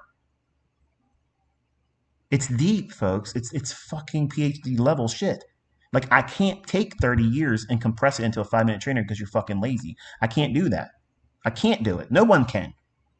Now, I can talk and introduce things conceptually, and you're going to have 1,000 different questions. But when I'm teaching, and I already know what questions you're going to ask. As soon as I'm saying something, I already know what questions are rising up in your head. But you have to lean on other supporting topics and things I've already made available on this YouTube channel for free. You dig into it. But you don't need to have this level of, well, madness. Okay, I need to know why it does it, not just simply, is it likely to do it? No, I need to know why it will do it. I need to know when it will do it. I need to know when it won't do it. That's the thing that's been a driving passion for me. So we see this area here as a small little deviation outside of what we were expecting, which is that blue shaded area. Okay, so now with these quadrants out, we'll take that out of there. I'll take this lipstick off. If we were looking at it from the scope of the bodies,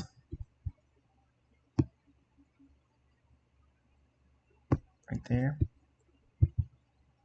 because I teach this also in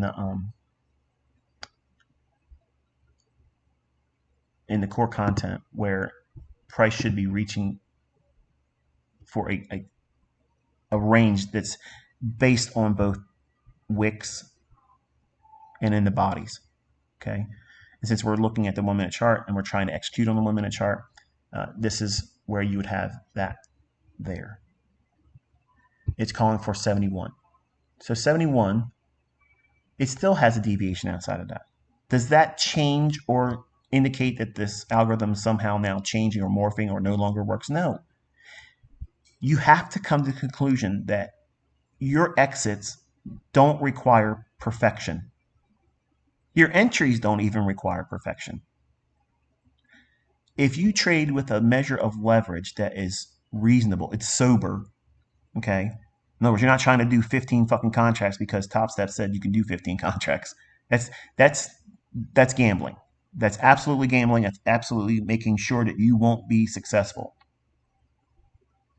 Nobody should be impressed when someone's trading with 15 contracts and they get big wins, because that is a lottery win. There's people winning the lottery all the time. But how many resets are they going to do? You've already seen, I've been very candid. My son has done multiple times doing that. And he's done it very quick every single time he tried to do the 15 contracts. He tried to go back and do it again, and same thing happened. So the moral of the story is what? Trade with the least. Give yourself the ability to stay in a trade without having all the, I guess, the fear, anxiety. What if I do it wrong? If you're trading with the smallest degree of leverage, it shouldn't matter. It won't matter, really. But see, you're trying to press into every transaction and every moment you're in front of these charts that it's making you lots of money. And that's the fool's way of learning how to do this. Nobody gets to the finish line fast, profitable, doing it that way. Nobody has ever done it that way and has found consistently profitable and hugely profitable. No one has ever done that. Nobody has ever done that. You're not going to be the person that does it. And you're going to prolong this learning curve for yourself, thinking that you're going to speed through it because you're doing it that way. You know, I'll learn how to trade by trading with real money. I can only learn if I do it with real money. I won't appreciate the lessons. No, you're going to get scar tissue. You're going to be scared because you've taken real losses while you shouldn't have done anything. You don't know shit about trading. You don't know anything about yourself as a trader. You don't know what you're going to do to wreck yourself, but you're going to learn those lessons painfully and attach that to money. And your subconscious is going to look at these charts and say, yeah, they might do that, but the last time I touched that, I got a lot of money taken out of my ass, and I don't want to do that again. So what did you learn? You learned to be scared. You learned to be afraid to take a trade. You learned to be fearful instead of following a model. Well fucking done. You didn't listen. But some of you think that you're the exception. You're not going to be the exception. You're going to be just like everyone else as a statistic. You're doing all the wrong things, thinking that you're going to be the one that can skate through it with no problem. And it's not going to work for you like that. All right, and this is your fulcrum point right there.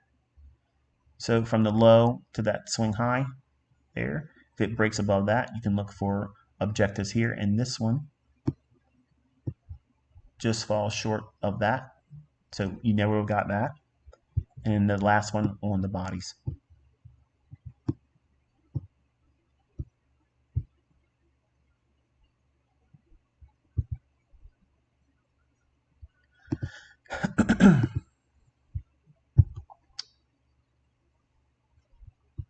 Just falls short of that one there. Okay, so I wanted to use this one here, and I wanted to use a limit order that would have never been filled based on this logic, because I was going to exit just below that by a little bit, and it never would have filled it. I wanted to have 0.75 and the high was 50. So yeah, 14,476.5. And I wanted to be out at 14,476.75. And had I done that, you would have seen me not get the exit, and I would have ended up closing it down here or stopped out, and missed the actual high point. But I was exiting right at the high end, above the upper quadrant, but before getting to that high of the blue shaded area. So that's how and why I managed it the way I did, and where my partials were and whatnot. But all these things in here, you're not going to find this stuff here on support and resistance. What I just outlined, all this stuff, that's not support and resistance. That's not GAN. That's not Wyckoff. That's not supply and demand. It's not anything but mine. It's a language that I created because I know things that you're not going to find in books, and no one else is going to step out here and teach you it. If they knew it, they'd be doing it. If they could come close to it, they'd be showing you. So you either make the decision, either you subscribe to the idea that these markets are algorithmic, and if you do, use the things that I'm teaching you, and it'll be easier for you to trust the time that it takes for you to learn how to do it. If you don't want to believe there's an algorithm, you're going to constantly wrestle internally that I'm wasting my time because you don't believe there's an algorithm. You think this is a free market. It's not. It's a rigged market. And you should not be upset about it. You should not be mad about it, because common sense should tell you that countries and central banks would not allow outside influences to muscle and strong arm it into oblivion. Because if this really, really was a free market, you don't think that the actors around the world that don't like our U.S. markets wouldn't sink it any given day? You don't ask the right question. You don't ask the right questions. It's like you drink the same Kool-Aid. In this industry, and the people that are in it with their little titles and bullshit, they learn from this person. This person tells me the market does this, but these people aren't going to tell you with a 1 minute fucking chart, with a 15-second chart, this is where it's going to turn on a fucking dime and it's going to go somewhere else. If it wasn't rigged, if it wasn't algorithmic, there's no fucking way anybody could do that. Let alone me, little demo baller from Middle River, Maryland. Oh, I'm having so much fun. Anyway, let's spread this out a little bit more and give you some detail about market maker sell models and buy models. So if we're anticipating the market is likely to continue going lower, because longer term, higher time frame, we've been saying that we're trying not to pick a bottom. Okay, so you have to open yourself up to the likelihood that every new opportunity in the marketplace intraday should be more heavily weighted on creating short opportunities.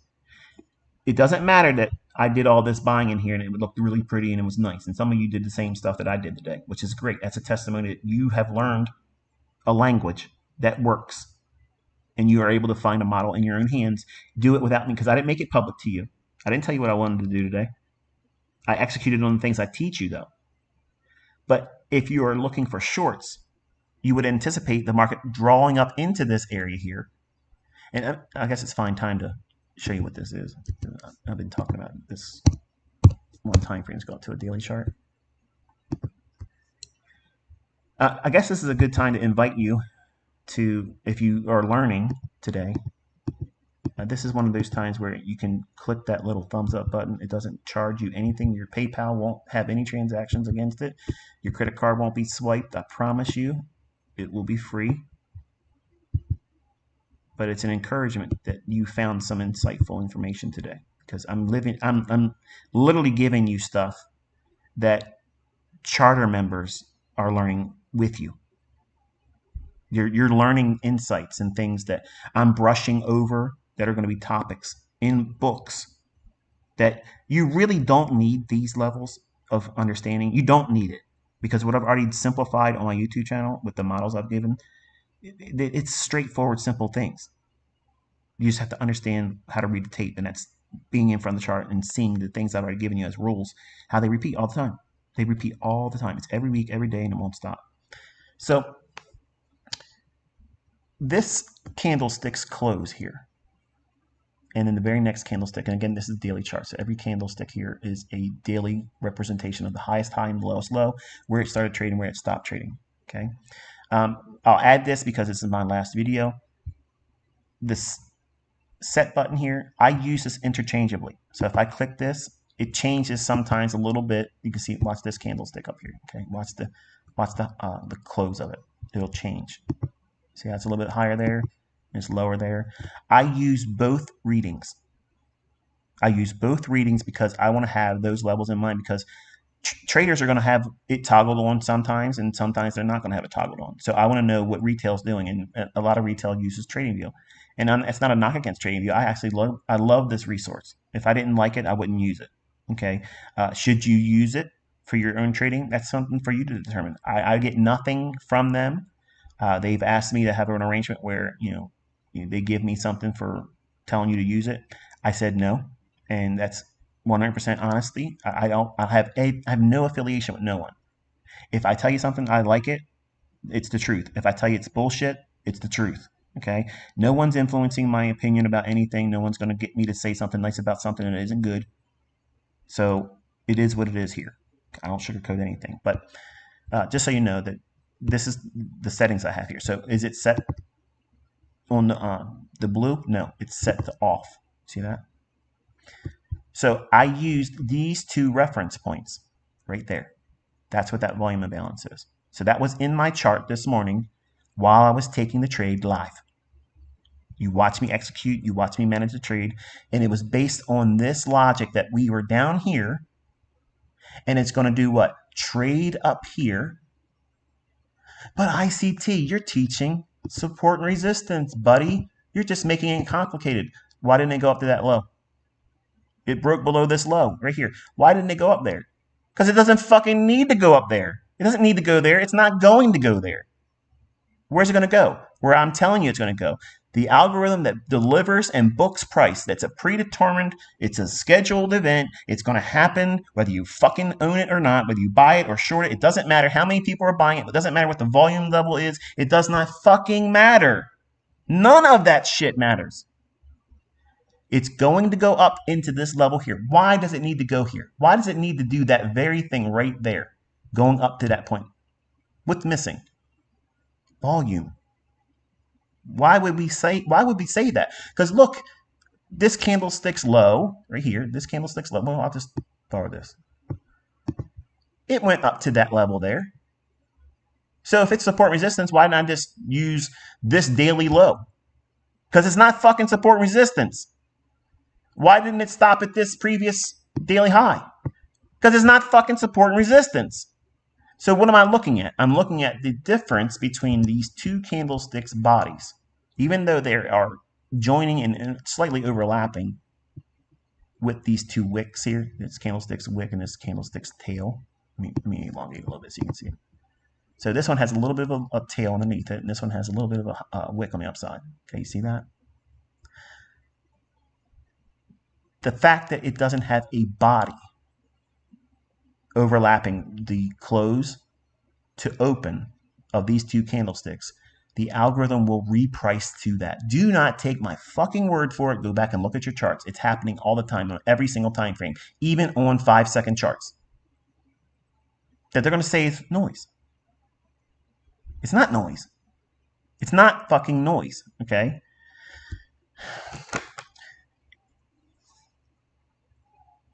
The systems that run these booking engines that create price fluctuations that you think are random acts of buying and selling pressure, they're starting from a lower time frame, working their way up to a higher time frame. And then they cycle down from that higher time frame back down to the lower time frame. They're doing this all day long, all night long. That's what's going on. It's a price delivery continuum that starts from the lower time frames, moves up to the higher time frames, and once it fulfills the higher time frame, then it starts dropping back down into lower time frames. And it's not just time frames that you see me point to, and I'm not telling you what they are. So don't fucking ask me. I'm not going to do it. I don't give a fuck who asks me. You're never going to get it out of me, period. But I had to create a language that you guys can use because it's extremely much more complicated than I'm showing you here. And if you understood how much of a complicated subject matter this is, it's a miracle that I got this far with it.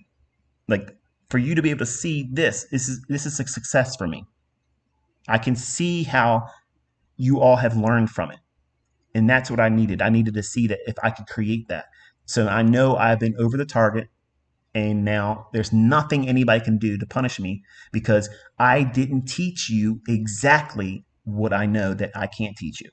But it's close enough that you guys are now murdering these fucking markets, and they can't fucking stop you. They can't tell you you can't come to the table. There's too many of you. There's too many of you. So fuck you. How's that work for you? So there is a volume imbalance in here because the bodies are not overlapping that gap between the two bodies here. So the close of this candle, the close of this candle and the open of that candle, it's lacking a candlestick body. You see that? So what does that mean? It means that that range that I'm highlighting here can be revisited. Now, Chris Laurie and anyone else that talks about those inefficiencies, those imbalances, those liquidity voids, that's not a liquidity void. This is an inefficiency. Okay, a liquidity void is an actual gap between one period to another, where there is no wick, there is no body. That is a liquidity void. It's void of all liquidity. This is not a liquidity void. There was buying and selling in between the close and the low. There was buying and selling between the open and the high. Both of those two price points or two time intervals, the individual daily candlesticks, they both intersected and overlapped a little bit there. So that is not a void. It's not a void. It's inefficient. So what is it needing here? What does it need? And if we open down here on a Monday of non-farm payroll week in a market that's highly destabilized because of all the geopolitical things and war savoring going on, there's no economic reason to own stocks. They're absolutely inflated. There's no fundamental reason to be long stocks. And I was laughed at a month and a half ago when I said it was going to go lower. And people are blocking and trolling me from silence now because they found out that we were right. It did what we said it was going to do. Because what I'm teaching you is the market. It is the market. It's not patterns. It's not theory. It's the market. It's what the market's going to do. So if it's an inefficiency like this where there's no bodies, we can anticipate the market wanting to reprice up into that. Even if it goes higher, it doesn't matter. That gives you an opportunity to do what? Sell short here and reach for the liquidity that was used prior to the run up. But if it's bearish, this is a wonderful area to see price draw up into, thinking what? We created a low, we created a bottom, because the stock market by itself is predisposed to go where? Up. It's ingrained in everybody's mind to buy stock. Buy stock. Buy the stock market. Be a holder. So that premise is constantly primed in the thought processes of traders. I want to buy stock. I want to buy call options. I want to buy something.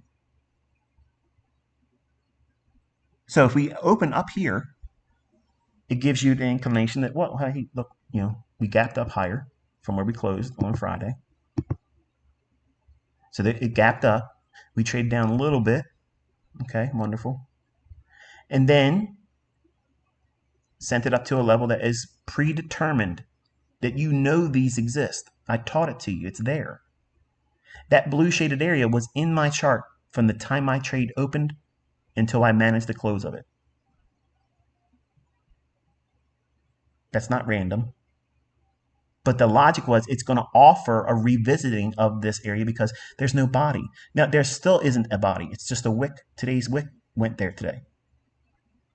And volume imbalances, we know that it's likely to go through them. That's one of the PD arrays that you have to have a lot of flexibility. And they can also be used multiple times until, this is for your notes for the folks that aren't writing anything down, once there's a body laid over top of the close, the open here, whether it be an up close or a down close, once the body is laid across that, I'm not going to refer back to that volume imbalance ever again. That's not to say that you can't use it again. I'm saying that I won't use it. That means it's expired at that point. But it will not expire at all until there's a body laid across this range.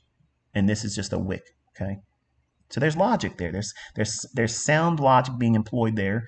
It's not just some conjecture. It's something that I've taught my students. It's something I use in trade examples that I'm showing you. I use it in my analysis when I'm talking to you on these higher time frame charts. You've seen me doing it now for a year and a half publicly now. What have you seen me get wrong? Short list. It's a very short list, isn't it? So I'm counseling you to don't just take my word for it. Go back and look at the things I've taught you and see if you see them in the chart. And you're going to be convinced rather quickly that it's there. So then you have to sit in front of the charts and learn how to see them happening real time. In the beginning, you're not going to know what it looks like before it happens. But then over time, you'll start recognizing things. Oh, I've seen this before. This is like that thing he talked about. And then boom, there it is. Every one of my students have the same epiphany. Not at the same time, not the same length of time, but they all have the same thing. Wow, it happened when I wasn't really expecting it. It just happened, and I can see it now. But once you understand it and you see it, you can't unsee it, but you can't rush it either. And that's the part I wish I was better at as a teacher to help you with that. But in my honesty, I don't think there's a way to do it because all of us bring our own baggage to it, the things that we wrestle with the most. So that's the imbalance, the volume imbalance on the daily chart. And we've dropped down to a 4-hour chart now. You see how even on the 4-hour chart we have that. But look, was that a candlestick body? Nope. But on the 4-hour, what do we have here? Did it close over top of that with a body? Nope. It still had this portion here. So this is still in play. It can be utilized again. It's not expired. 60-minute chart. Same thing. Did the body close it in on any one of these candlesticks? Nope. So that does what for me? It tells me that this needs to stay on my chart. If we go into a time frame, hourly, 4-hour, or daily, and a body is laid over top of it, why am I using these time frames? Shit, he just read my mind. Why not any other time frame lower than that? Because 1 hour, 4-hour, and daily are my swing trading time frames, and I don't want to use a daily volume imbalance and cancel it with something less than an hourly chart. Look at my core content lessons where I talk about how using one time frame with another time frame to qualify another trade. I talk about that in greater detail. I'm not going to waste my time with it here because I've already done it. A long-winded discussion there with real examples and how to think about moving one time frame to the next if I'm swing trading, short-term trading, or day trading. All right, so let's look at the 15-minute time frame just for the sake of market structure. And even on the 15-minute time frame, it didn't quite close it in with the body. So you can see how it's done. Everything I'm teaching you how to use a volume imbalance, all those signatures are still here. Okay. So in short, what that means is it can still run back up here and touch the low end or consequent encouragement of it and not get up here and still go lower. Or it can go all the way up and close it in and go lower. That's one of the things that we could probably see because it's not farm payroll week. So to me, like I'm done. Like I'm content. $17,000, one clip on a Monday of non-farm payroll, delivered beautifully with precision. I'm satisfied. Like I'm done. I'm good. I don't need to do anything else in the PM session today. I don't need to do anything on Tuesday. I don't need to trade on Wednesday to squeeze something else out. And I certainly don't need to do anything on Thursday and Friday of non-farm payroll. But contrast that with every other retail trader out there. They're anticipating a lot of movement on Friday. So they have their hopes set up for a lot of action on Friday. And that's something that I tried to steer all of my students away from because you shouldn't be excited about taking the trade. It should be boring. You should be bored out of your mind that I'm going to do something I've been doing and it's probably going to do the same thing I expected to see happen any other time. But you're not excited about it. Now, that doesn't mean like I'm grinning, this morning when it delivered like I wanted it to. I even typed it out, right? Cakewalk and smiley face. Because it's stuff that I teach and it just keeps delivering. And I'm not questioning the efficacy of this in the future because, even if I was to triple Larry Williams' record next year, which I'm not aiming to do that, by the way, the idea of drawing more attention to all this stuff, it's not going to change anything, folks. Because the fundamental basis of which the market's book price That won't change because they're never going to let it be buying and selling pressure to control it. So forget about it. You ain't got to worry about that. They're always going to manipulate it and control it. So there's going to be a predetermined high and low. Who cares? And even if they do increase the level of manipulation, so what? They can't create a seek and destroy day every single day because nobody will ever invest. So why the fuck are you worrying about shit that ain't something to worry about? You're going to have a losing trade. You're going to get stopped out once in a while. It doesn't change anything. It doesn't change anything. But it changes everything if you expect that you're going to be able to go out here and trade with never a losing trade or make lots of money with no real drawdown. Like that's unrealistic. That's unrealistic. And it's important that you understand that, okay? All right, so now let's go over to ES. I know, like, man, alive, we're going to go into another market, Michael? This is ridiculous. I trade Forex and you're still talking about this stuff. All right, so let's go to a daily.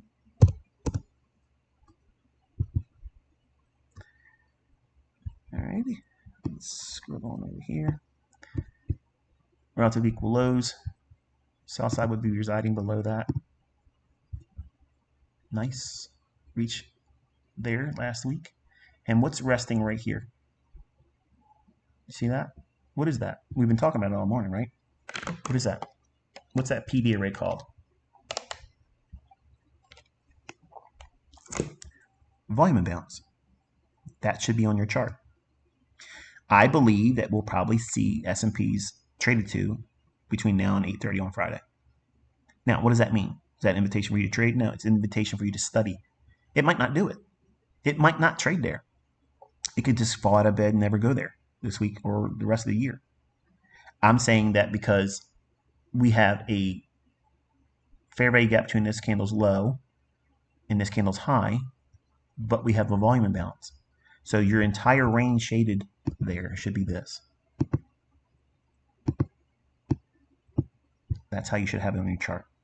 Because you can't ignore a volume imbalance if it's part of, or what would be part of a fair value gap. So if there ever is a separation between two candles that would otherwise be like this would be a normal fair value gap, right? You would expect that. But I taught you that you have to use the volume imbalance in concert with that fair value gap because that's the range they're going to use. Because if you don't do that, you won't have the real consequent encroachment. You won't have the real halfway point. You won't have the real upper and lower quadrant levels. See the importance of that? So it's really important to know that just because I introduce something doesn't mean that you know it. You should go out there and risk more money. But you have to go through a process of studying it. You have to have the real rules, not just make it look like I have a chart that looks like ICTs now. It doesn't work like that. You have to know the logic behind it. Okay, and that's why I talk to you with a long-winded approach because I give a shit. I want you to learn it correctly. I don't want to just go out here and make videos for the AdSense of it. What are you going to say when I stop making videos? What the hell am I doing then? Right. I'm not delivering pizza, right? I want you to learn. I want you to learn it correctly. And that means it's going to take a lot of lecturing and detail. And some of it's going to be boring because you are not at that point of which it means anything to you yet. But when you start to try to use it and your heart's in trying to figure out how to use it correctly, you're going to listen to these lectures. And then it's going to be like, wow, I can see where I was making a mistake there, or I wasn't considering that factor. And now I can see it better. And now you're going to go out and do it better now. That's the proper learning curve. But some of you just don't want to do that. You want it to be right away real quick, and it doesn't work. It doesn't work like that. So there's our daily chart. So just be mindful of that here. This right there, you see that? That, friends and neighbors,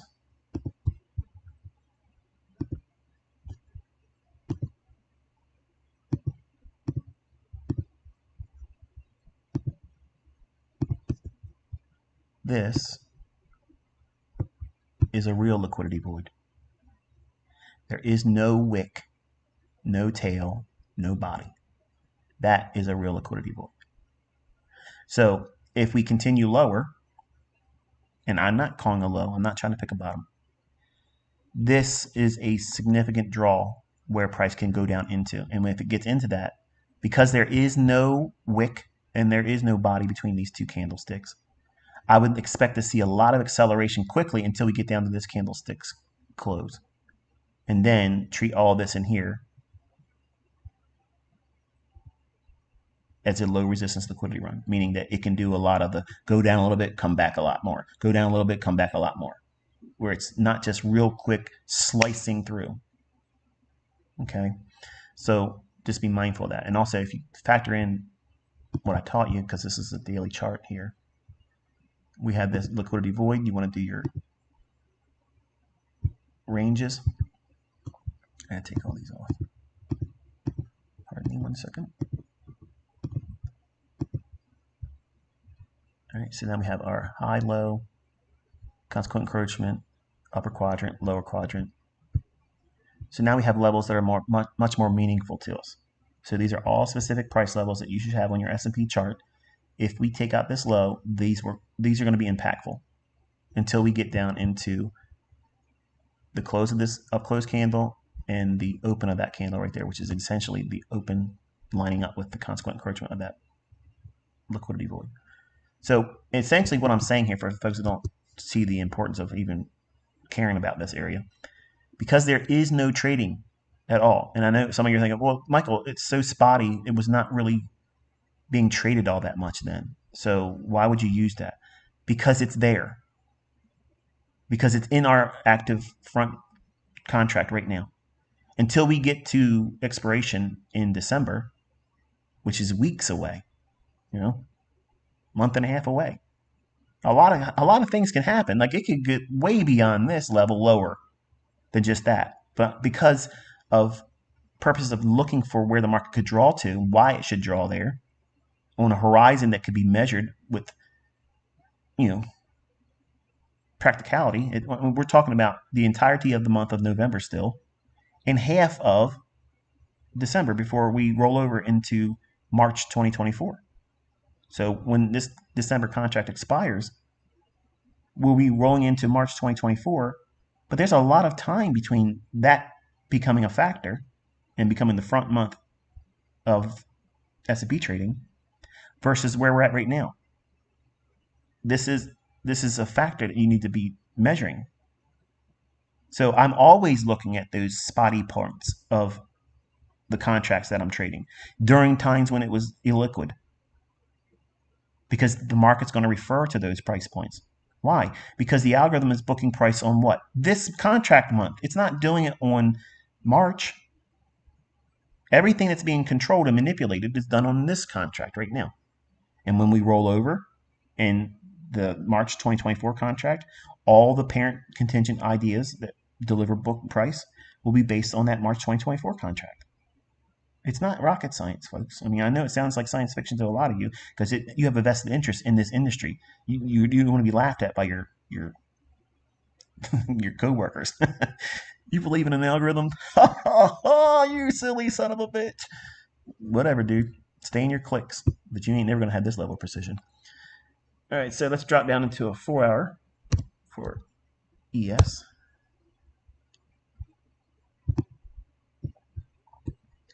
All right, so we have a gap down here. What kind of gap is that? Does this high, look at the high up here, okay? Look right up at this price level. That candle's high comes in at 42.5. The low on this candle, right here, the low on that candle comes in at 43.5. So there's a difference, or a real gap, a liquidity void of one handle. So from 43.5 to 42.5, there's one separation between those two candlesticks. That's a real liquidity void.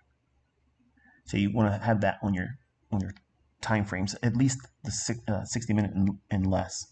That might be a factor for price to want to go back down in there and revisit, even if we are going to make a low. I'm not saying we are, but even if we were to make this low, intermediate term or long term, I would be still factoring an interest in that between now and 8:30 on Friday.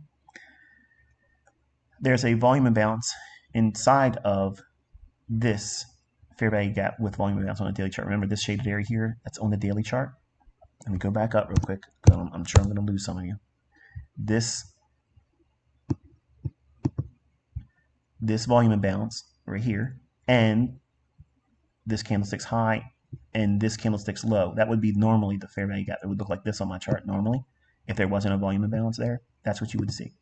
But because we have the volume imbalance, we're factoring that in too. Okay. So now let's go back down into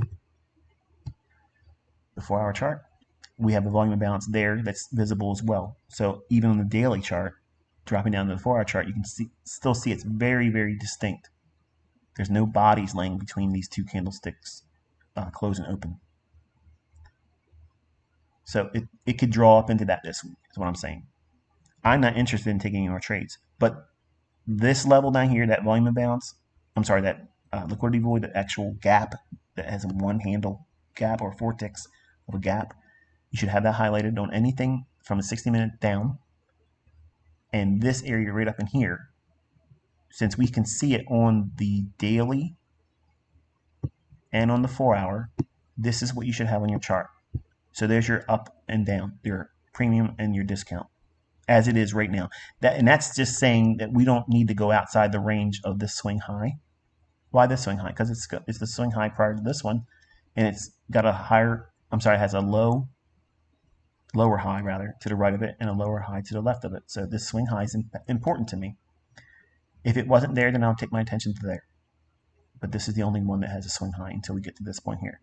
But we're not interested in this by and of itself because the volume imbalance here on the 4-hour, which is what we're looking at, and it's also the same area on the daily. So this little segment of price action is above where we are at market right now. Market price is here. So discount, my interest is that liquidity void of one handle or 4 ticks below us. And the premium level is this volume imbalance. And now, how would I use that information? I would look at that at 2 o'clock and the 3 o'clock and the 4 o'clock and see, does it want to draw to either one of them? Does it give me a silver bullet? Does it give me something tomorrow morning that's going to be obvious that's trying to get to either one of them? And if it offers you a framework that allow for 5 handles and not a lot of risk, then there it is. So for the folks that don't have the skill set to be able to take a trade, you simply use these levels to study which one does it gravitate towards. And then look at the price action after it does that and see, was there a silver bullet there? Was there a Model 22 entry? Was there an optimal trade entry there? Okay. Or was there a breaker that you can use to get to either one of these levels? And that's how you start. Because if you don't know what you're doing, you have to have a framework on how to trade, not trade, but how to practice and log things. And that's what you're doing. And in the beginning, it's going to seem counterintuitive to be doing that because you think you should be pushing buttons in a demo account when you're going to just simply feed yourself bad experiences and learn nothing except for concern for the outcome, which is what you want to avoid before you learn how to follow a model, and then certainly before you trade with real money. So again, just a reminder, if you're learning anything, that little thumbs up button, that's a testimony that you are learning, not just listening. All right, see how clean this is here? That in there with the bodies to this right here. That's relative equal highs. I like that. So I think that this is something that you should have on your chart for a premium, meaning that it's likely that they'll want to go above that. Folks that see this high today, they're short.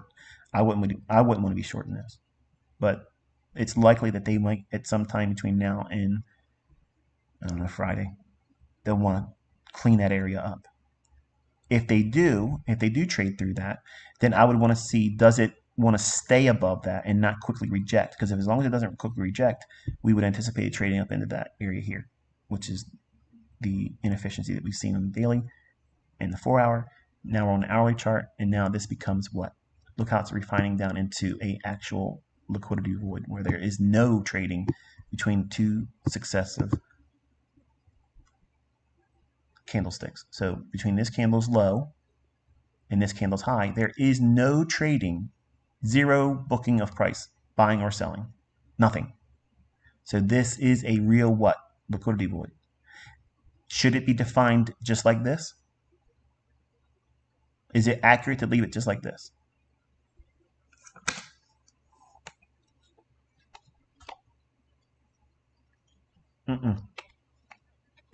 No, you shouldn't. Why? Because this candlestick here did what? It pressed into it a little bit. So this needs to be augmented to show this candlestick's high. Then draw it back to this candlestick's low. That's the refined levels. So the void is between this candlestick's low and this candlestick's high, because between when this formed all through here, this candlestick went up into it by a little bit and went just above this candlestick's high. So the inefficiency is now redefined by this high and that low. So this is what you should have on your chart. Okay. All right. So 15-minute time frame. Yeah, this guy's long-winded, isn't he? If you were paying me, you'd want it to be just like this. Don't shortchange me on ICT. Don't be going shortcuts, okay? I want to know everything. All right, so we have, well, this is interesting. We have low, lower low, and this high in here. So if we get above, let's say we get above and sweep all this area here that we just outlined on the hourly chart, I would want to see, if it was the correct lower, I would want to see it be supported by this potential breaker. Okay, so we have a low, high, lower low.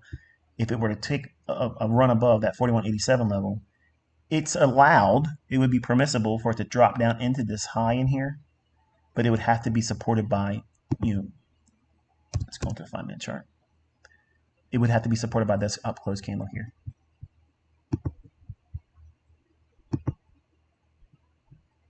Because that would be your bullish breaker.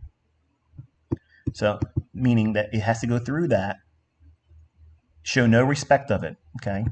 So this is also something I'm going to talk about in my books, but just to prove to you, you shouldn't feel this over excitement about buying my book. I'm not trying to peddle to you to get more money, okay? But I'm going to teach you something here that I will talk about in the book. But because I'm showing it to you over a chart, it's going to be a little bit more impactful. You've seen me doing executions where I'll label a breaker, and I'm entering inside of the range that's defined as a breaker, whereas you classically have learned and seen me define the breaker being utilized after it gets above it and comes back down. Then you see me buy it. That's the low level understanding of a breaker. It's a very simple conceptual idea. But if I'm bullish, okay, if I'm really bullish, I can use a lower time frame entry inside of this, knowing that I'm positioning myself within order flow, that later on, if it comes back down and touches again, that could be a pyramid entry for me. But if it goes above it here by a little bit and rapidly trades down below this low here, then that to me is problematic for it to go up into the 4-hour daily and then refined area up here we have as that liquidity void. You follow what I'm saying? So there's an hierarchy to using all these things, and it's not an easy thing to explain for someone to watch one time and understand right away. Okay. See how fast we rolled up into it there? That stuff can happen in an instant, just like that. So there is liquidity resting right above that 10 o'clock high. You want to measure how fast it wants to reprice above that, if at all, okay? But this breaker is also something that if it fails to go higher, every one of my PD arrays can be used like an inversion fair value gap. Every PD array has an inversion aspect to it. So if we were, for instance, let's just say this, say I was hardline bearish. I was really bearish. I could take a short in this as its trading rate where it's at. I'm not saying that's what I want to do. I'm just saying that if there's an instance where I am bearish, I would sell in that like that. And if you watch me do the executions, and I've done this before for students, they're like, what are you using there? It's the fact that I'm looking at something that would otherwise be viewed, if it was viewed diametrically opposed to the sentiment I'm using in trades, it would be used bullishly. Same way I use with the retail logic. If I talk about a trend line phantom, where it looks so obvious that there is some supposed diagonal support or resistance, if I can clearly see that in the time frame I'm looking at, I know it's going to draw to the midpoint and draw to that liquidity. So what am I doing? I'm capitalizing and attacking retail logic. How's that rebranding retail logic? It's not. I'm opposed to retail theory. So I'm looking at it like I have a disdain for retail theory because it's bullshit. That's what's leading you astray. That's what you're losing money on. But you keep looking at it and coming back to it like a dog to its vomit, thinking I need to eat this or I'm going to starve. I'm never going to be able to do it unless I do it this way. and you have to put it down. Leave it alone. Don't touch it. Learn to identify where it's in price.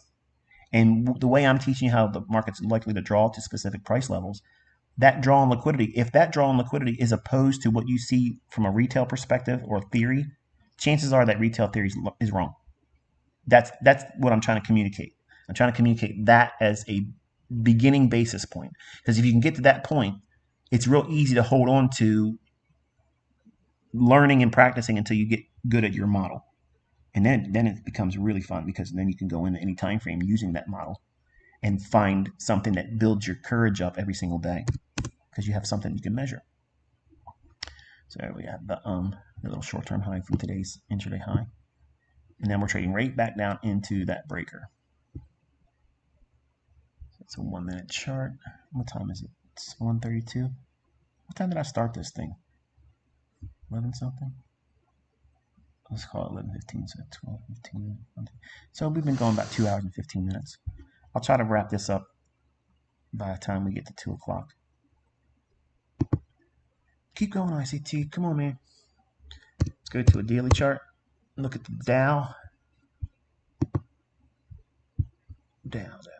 YMZ2023.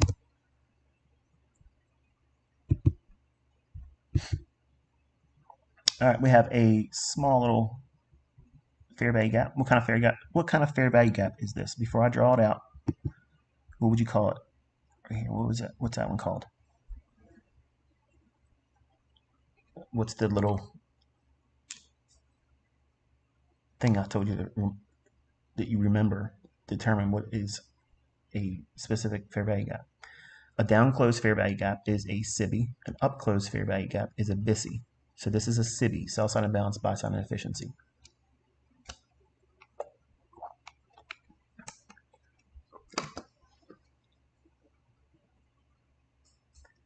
From here to here, right? Right? Is that right? No. What's here? Volume imbalance. So you have to incorporate that. So that's what you should have in your chart, okay? Now, because it's on what time frame, what's up here? What's this? This is a daily chart. You want to be able to add your quadrants, okay? So these are very specific levels. It's not a fucking zone, okay? It's not supply and demand zones where who the hell knows what you're supposed to trade off of, okay? It's very specific levels that we're looking for. So on a 4-hour chart, we drop down.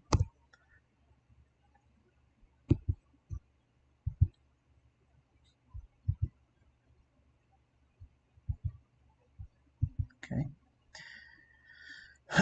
So the market's drawn back up into this area here, right above this short-term high. This up close candle, I would not call that an order block. Why? Because it's outside the range of that daily fair value gap that's also incorporating the volume imbalance. So all of this movement back in here, I would discount all that, and I would look at a up close candle above this area here to be my bearish order block, which would be this one here. Okay, rules, folks, rules. That's what's going to be in the books. Not every up close candle is a bearish order block.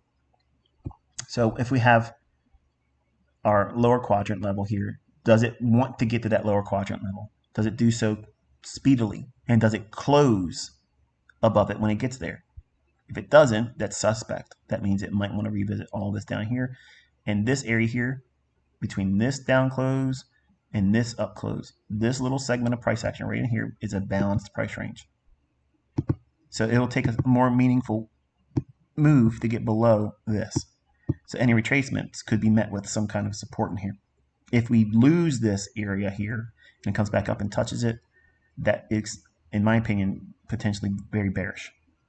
But I can't stand the Dow.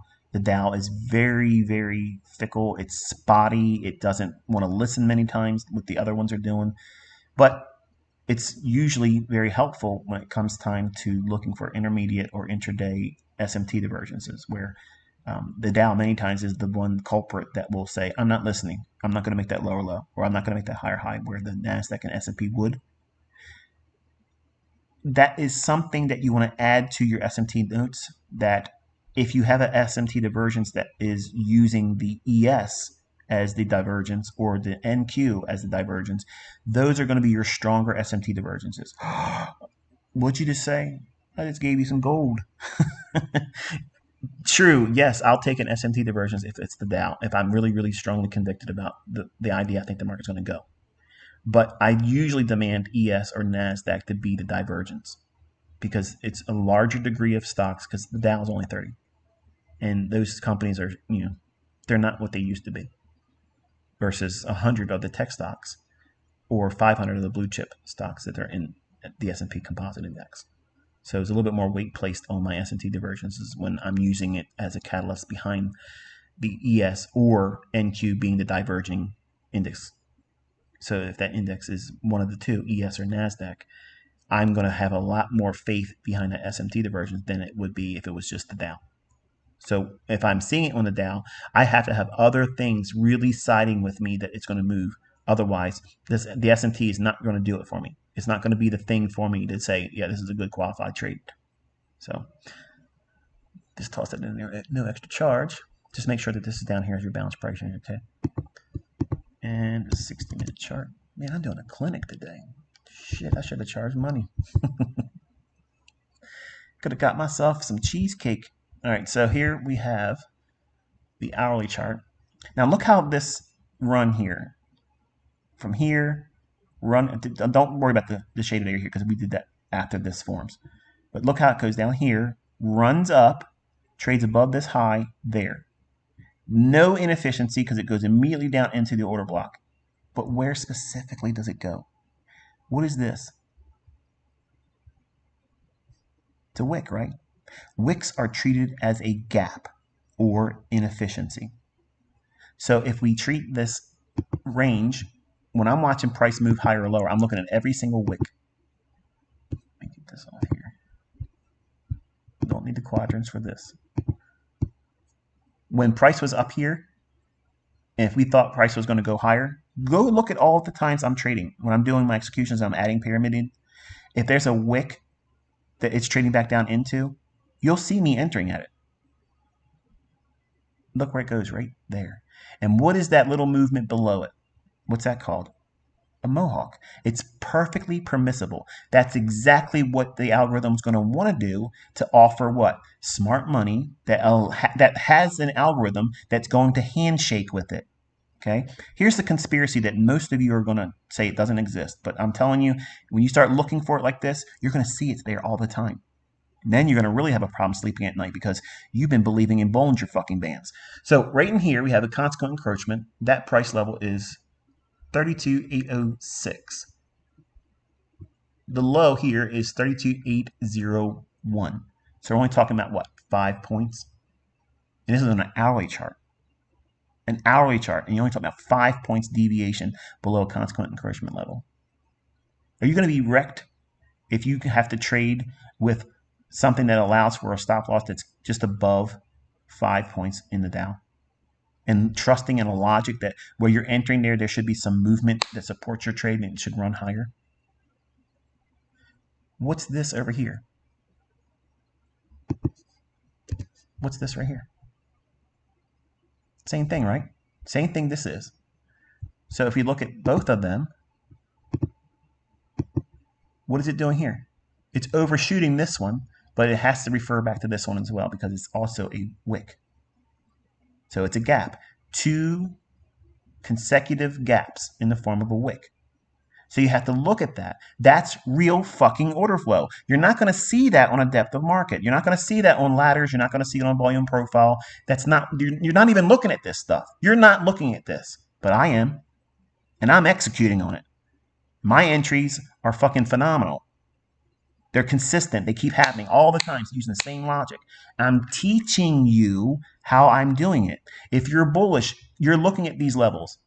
Even if you have already positioned your entire trade and you're not going to add anything more, you're still going to look at price like this. As it's forming in each new candlestick, does it go down to that level? Okay, it's going past a little bit. Okay, it shouldn't go beyond that. Now it should start to reverse here and create a long wick candlestick bottom or low, or what we call it, tail guess. Okay, and then it does this. Wonderful. Then we open here. We trade down. What's it going to? This wick right there. Does it need to go to consequent encroachment below here? It could, but what happens if it doesn't and it turns and starts rallying? What does that indicate? It's really bullish. There's no need to worry about putting a stop loss right below that low now or trail it up to that point. There's a logic behind everything I'm doing. I'm teaching it to you, but it takes time to explain it. You have to see examples of me doing it. What's the logic that I'm using? Why do I trust that the market's not going to turn around at this point? I'm teaching all that to you right now. But it's true to form. I told you it's not going to be easy 1, 2, 3 application. Like, you have to look at lots of things. And for some of you, maybe a lot of you, you're going to be like, yeah, fuck this. Just give me a supply and demand zone indicator and we'll call it a day. And hope I make money. Okay. Like I said, I'm not everybody's mentor. But for the freaks out there that just simply want to know why this market's doing what it's doing, I'm teaching it to you. Look how clean these highs are. See that? Look how it ran right up into it. That's not random. So even if you were looking at this price action right in here, all these wicks and stuff, I love that. I love when there's these wicks and convergences of tails and candlestick wicks together. And I have a bias, and I have a draw on liquidity. You can enter in all that. What time frame is this right here? What is that right there? 1 hour, right? We're going to frame this. Now, granted, this is the part where you're simply going to have to give me some latitude here, because I've already proven this shit this morning and for the last 2 years publicly. That's a draw on liquidity. If you start seeing all this back and forth in here and you see all these wicks, if you take that range here and we're on an hourly chart, draw that here and say you extend this out in time, because you don't know how long it's going to take for your setups to form because you're waiting for a specific model. And we can drop down into a 15-minute time frame. Let me change this rectangle so that way you know what I'm looking at or drawing your attention to. We'll do it like this. Okay, so you can see there's a contrast, right, between this area here and this is a little bit more of a green hue. We're going to look at this area in here and see what forms. Because in here, order flow is accumulating new longs. Not because of depth of market, not because of volume profile, not because of anything else except for algorithmic handshaking. That's what's going to happen here, okay? And I'm going to show you what it looks like. Using that little shaded area in here, we're going to drop down into a 15-minute time frame. So the idea is the market's consolidating in here. It's consolidating with the expectation that it's going to allow for, quote unquote, smart money and their respective algorithms to handshake, dovetail together with what price is doing here. It doesn't fucking matter how many people are buying and selling. It doesn't matter how many orders are supposedly at these price levels on your depth of market. It matters not. All of that is a distraction. I'm taking your attention to what you need to be looking at, because everything else outside of price and time, you are literally being distracted. You're being fooled. It's a red herring. Everything is based on time. And when that price is in agreement with what you think it should be doing, drawing to liquidity. But ICT, you're talking about something that didn't happen. You didn't trade that. Right. What did I trade? What did I trade? NASDAQ. Did it perform? It performed beautifully, didn't it? But what is this indice doing? Similar things, right? It's following order flow. It's following the signatures that I'm teaching you and have taught. It's been out there for years now. In this area here, we want to study how price is being respected around specific discount arrays. So what's a discount array? A down closed candle, the midpoint of a wick, any fair value gap, or volume imbalance. Right in here, we have this wick. So you want to measure half of that. We'll just eyeball it. We'll say it's right there. Nothing too clean here on that. Down closed candle here. What is this doing? What's this doing? We have this shaded area. What did I just show you on the Dow chart? How do we disqualify an order block? If it's trading outside of the range that we're specially focusing on, what is it doing here? It's outside of that shaded area. So am I going to look at that as an order block? No, I'm ignoring it. It's not there. So where's the down closed candle? There. What's the price level that's most important? The opening and mean threshold. So there's your 2 price points. In between, I'll just, fuck it, I'll teach it. In between the opening of an order block that's bullish here, there, and mean threshold, there's your body, okay? Did this wick through the lower end of that shaded area that we're drawing our attention to? No. Does it wick above it? Sure it does. But we don't care about that. That doesn't disqualify this order block, okay? From the opening down to the low, that's mean threshold, okay? Between the opening to mean threshold, in that area, that's where your order block entry can be utilized. That's where you're going to focus your attention on and where your entry would be ideally taken. What I do and how I use it is I will enter at that opening price or as it smacks that candlestick's body. My stop is below this low here, and I want to see, does it respect the mean threshold? What can it do? Mohawk through it. So you have to be allowing that to happen. But look what it does on this candle. It opens, trades down, doesn't even touch the mean threshold of that candlestick's body, and then closes up here. What does that tell you? You're on side if you're long. Don't get shaken out of it. Reach for that relative equal high, which is up here. These relative equal highs right there. See how clean that is? It's so pretty. It's perfect. Smooth edges, if you've never wrote it down in your journal, smooth edges like to be made jagged. Everybody will see this area here and say, oh, that's real nice. That's a resistance. And what are you going to put above that? Buy stops. Because traders want to see that as a breakout to go long, because that'll be what? Resistance broken. Or people that are short, that's where they're going to stop their trade out at. They're going to put their protective buy stop there. So that's where the market's going to reach for. And you see it doing it here. But inside these shaded areas, you can start breaking down price action a lot more refined than if you just simply ignored it, because a lot of wicks scare people. To me, it draws attention. It's like sharks in water that's chummed. Okay, you can in Fiji. I've been there, and I have not a rub burn, but I have a burn on my leg where I have had a shark rub me, and it left a scar. You can be next to these big porkers, okay, and you're in a cage. Even in a cage, you're scared shitless. They're so big, they look like Cadillacs come at you. They're big, and their scales are rough. And when they bump against you, it takes some skin layers off. It tears you up. But you don't want to be in a water that's chummed with fish guts and blood and shit, okay?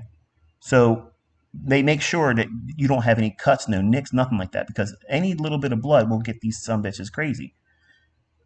Wicks are like a chummed water. It's like an invitation. It's like a dinner bell for the sharks. Okay, algorithm's going to go in there, and there's going to be a lot of algorithmic price delivery, or not price delivery, price entries with algorithms in this area, in this shaded area. That's what's going on in here. A lot of high frequency trading algorithms are in that business. And retail traders and the things that they try to use to trade with, they're getting chopped up because they're not seeing it the same way. In here, what is this? Inside this shaded area, what is occurring in here? That high to that low.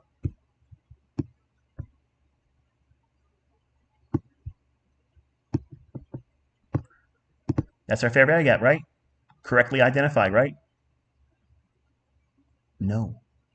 What's this? Volume imbalance. You have to include that. What is that small little deviation below it? A mohawk. To get that low price, which is this this closing value, which is 32,803, it's got to go below that over here. And that's 32,801. So 2 points below it. That factors a spread. So that way, to get this price booked for any algorithm that wants that price, the algorithm that books price has to offer that price and lower.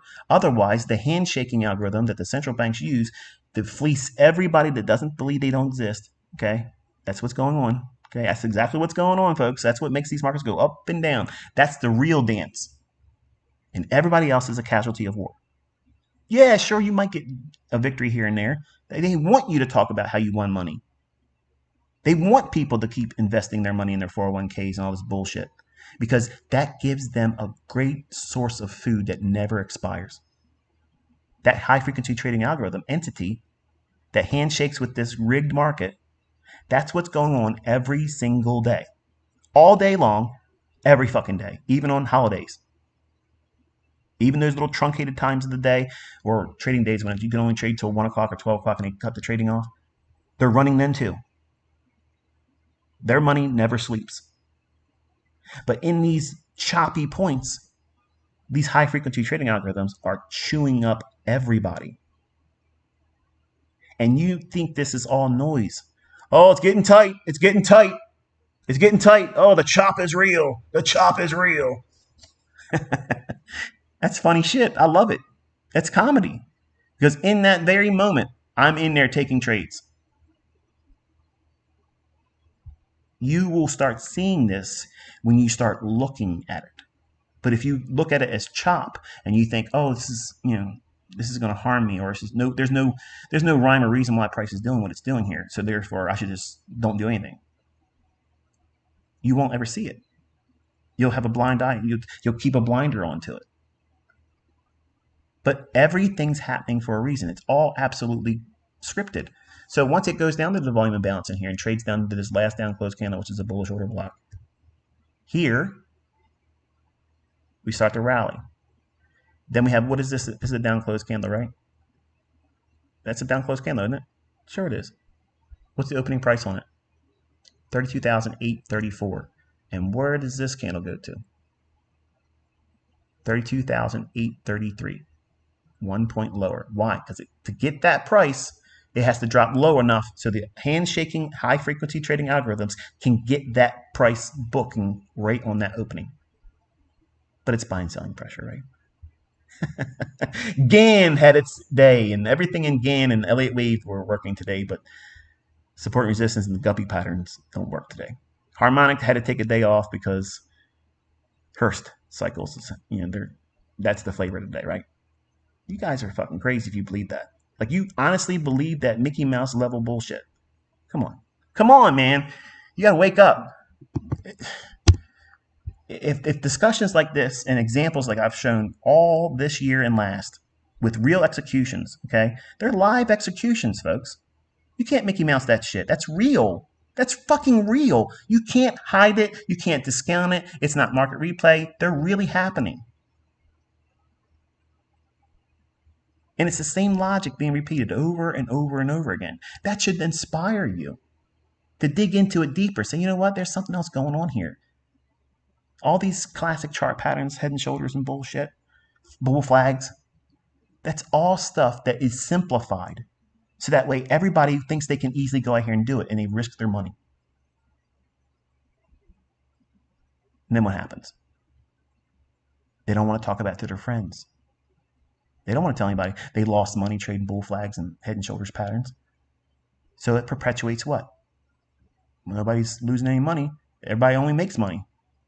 So new suckers come in and they use that same bullshit in books that does not fucking work. Okay. Now, it doesn't mean you can't make money trading with all that nonsense, because you can throw dice or flip a quarter, and if it goes heads up 3 times in a row, and that's a buy. If it goes 3 times tails in a row, that means you should be selling short for the day. If you risk very, very, very little money over time, you can still make money. Does that mean that you should trade that way? Fuck no. But there's a lot of people out there that do that. And that's essentially, in my opinion, what everybody else is doing with every retail thought.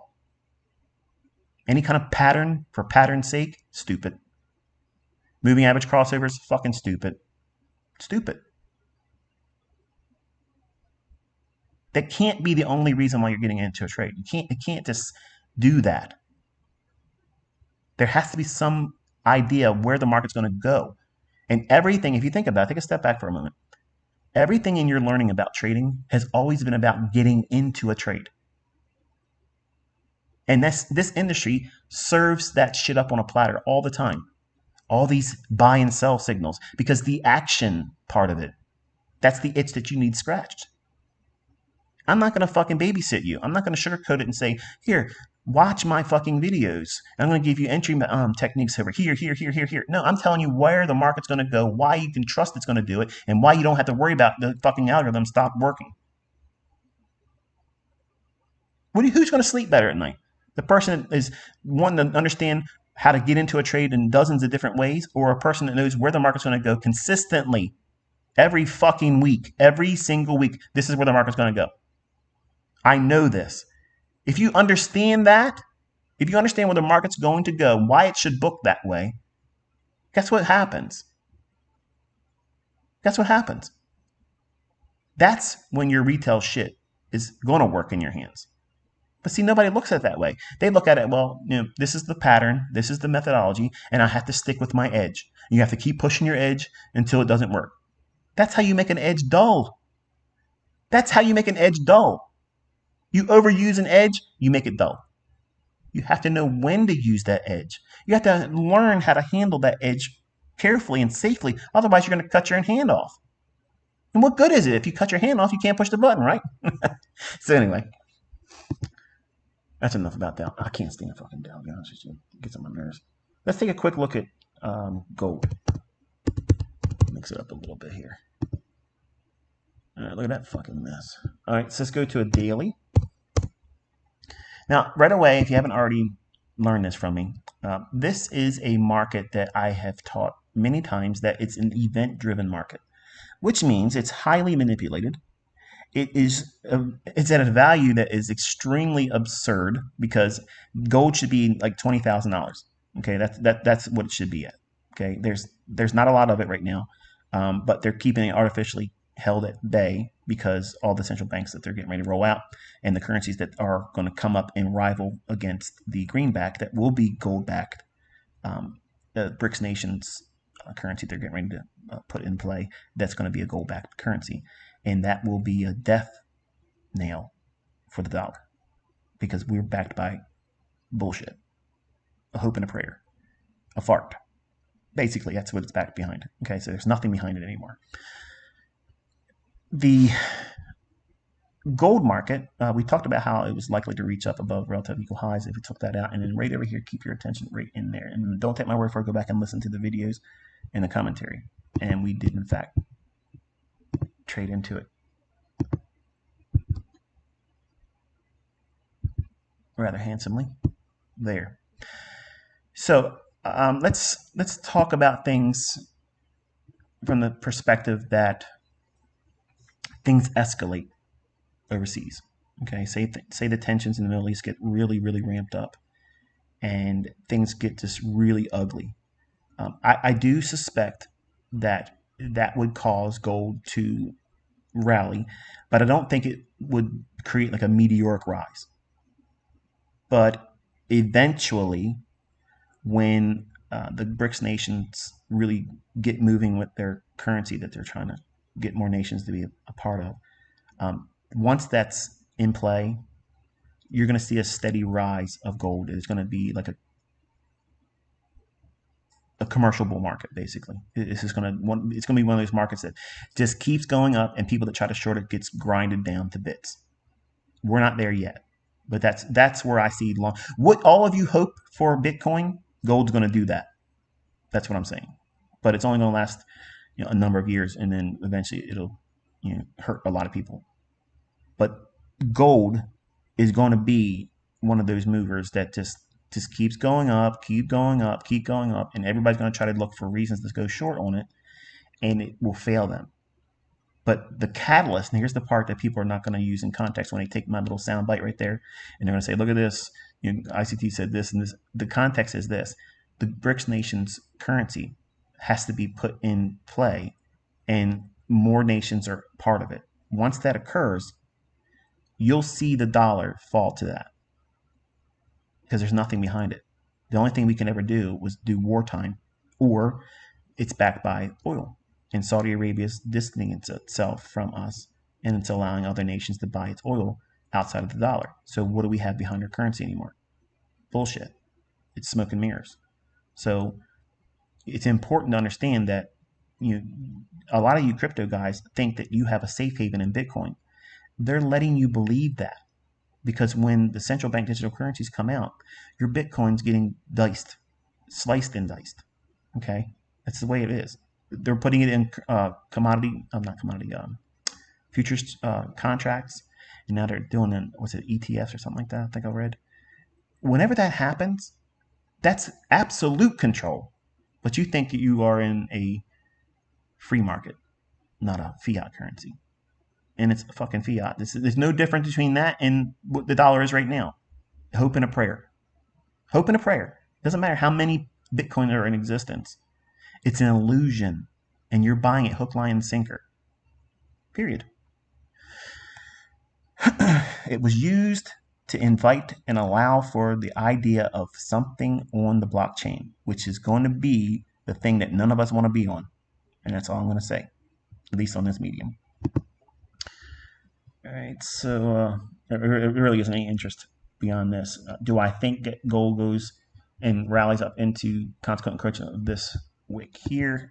Depending upon how fast we get there, that would be where I would look to see gold go to, right in here. And then if it's real quick and it closes above that, that would indicate that it's going to continue moving higher. But I wouldn't want to short gold, and I don't want to buy gold here. Okay, but gun to my head, I'm telling you, longer term, 10 years from now, gold's going to be significantly higher than it is right now. Would I want to buy it at this level right here? No. Do I think it's going to go higher from here? Yes. It's prone to have a lot of whipsaws, a lot of deep retracements, and that's why I don't like it. And because it's highly manipulated, to me, it's the equivalent of Japanese yen, and Japanese yen is, to me, a villain. It's the final boss in Forex, because it's constantly, just doing things that hurts traders that want to hold on to it. And they do this like really wild spikes. Just look at it last couple weeks. We've done it a couple times. All right, so we've done ES, Dow. Let's look at Euro. Let's go to dollar first. We ain't looked at that. We should have started that, to be honest with you. But the whole core content of today's discussion, I wanted to talk about that trade this morning on the NASDAQ. And it's 2 o'clock, and I'm about 2/3 done. Getting your money's worth here, baby. You know it. All right, so we have this original fair value gap that we talked about. We're inside that again with a down close candle, which is potentially an order block. We also have that run below here with this. So this, again, because of all the things that are going on, and that's why I'm watching a lot of things, and this is the number one reason why I have cut short my 2023 trading to where I would normally be trading 2 more weeks. I'm not doing it because all the things that are happening all around the world, so many different wars potentially popping off. We got one, Taiwan's going to get invaded, before our election time next year. I'm not convinced we're probably going to have a normal one. The idea of Taiwan being invaded by China, that's still on the table. Our interest in defending Taiwan, militarily speaking, we've committed to do that. We're also heavily vested in the Middle East with defending Israel. And there's so many things popping off, and we are being thinned out in our country. We're giving away weapons. We're giving away artillery. We're not making any more.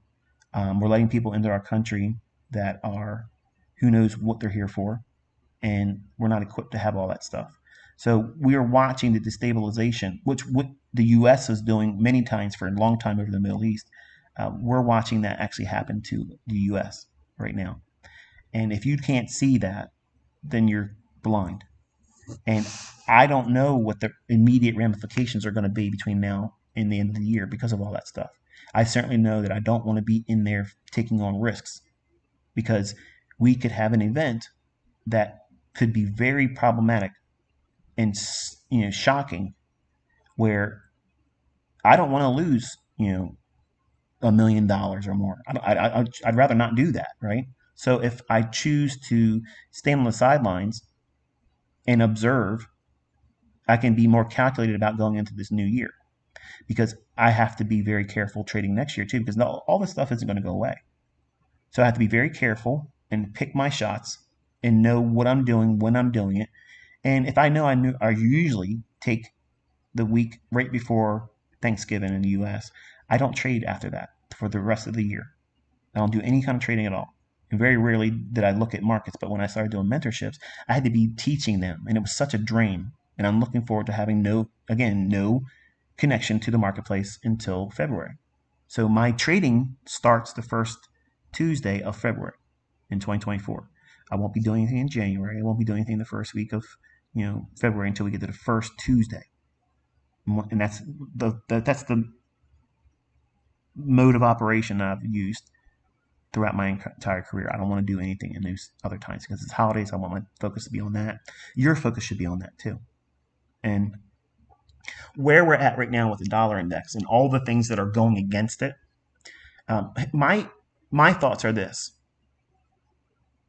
the Fed would keep causing reasons for the dollar to go up. That would eventually, in their typical perspective, where people look at it, the way you fight inflation is that you drive down the cost of goods. And how do you do that? You raise interest rates, and that way homes aren't willing to be purchased because the mortgage rates are too high. So that cools the purchasing interest in real estate. Commodity prices are suppressed because the higher dollar causes the cost of manufacturing, producing, or housing, or insuring commodities. It causes that increase to be detrimental to those commodity producers or manufacturers or insurers. So therefore, the price would go down. But we are in a weird, unique position in history right now where we are seeing controlled and orchestrated famine. So while the dollar can be going up, and it has been going up, commodity prices are saying we're really not going to go down because it's expensive for a reason. It's famine. Okay. Just a shout out to my charter members. Look at the sugar market and look at the cocoa market. Remember what we were looking at a year and a half ago? We're there now. Okay. So those big runs higher, look at meat, look at feeder cattle. Okay. Wait till you see we get into January when you see what happens in the cost of ground beef and steak. You like to eat meat? Well, it's going to get extremely expensive going into next year. Really expensive. And the intent is for you not to do it. They don't want you eating meat. That's a delicacy. They want you eating bugs. Okay. So all those things are impacting the macro on determining what these markets are going to do on a longer term basis, which makes it more difficult. Not to trade, intraday, because we can thrive in intraday price action. It doesn't matter if anybody's eating bugs or not eating bugs. If the BRICS nation comes forward with its gold-backed currency and everybody else but the U.S., Canada, and Britain joins them, who cares? That's irrelevant because intraday price action is intraday price action. There's always bread and butter to be made there. But on a higher time frame, like reading the daily chart on the dollar, that becomes harder. We can stay in a long-term, prolonged consolidation here. And other currencies could be allowed to trade wildly. And that's the control aspect of keeping the dollar in a consolidation. Your crosses like euro pound, yen, pound yen, Aussie, New Zealand, all those exotics, they will have extrapolated price moves if the dollar stays in this consolidation on the daily chart. So none of you should be looking at dollar-based currencies if you're a forex trader right now. You should be looking at the exotics, anything that's not with a dollar in its name. That's where your focus should be right now. Because looking at those markets and looking at their interest rates, which one has the higher interest rate? Which one has the lower interest rate? And finding currencies that have a higher interest rate coupled with a currency that has a lower interest rate. And be long the one that has a higher interest rate in that currency. That's how you do it. Okay, that's how you trade interest rate differentials.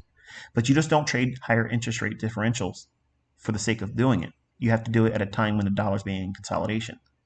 Hello. So it's not just fractions. Okay, there's other things you have to look at too. That was the part that was left out of Steve Morrow's stuff from my 1996 concepts in study notes. You're welcome. That was tossed in for free too. So let's look at a 4-hour.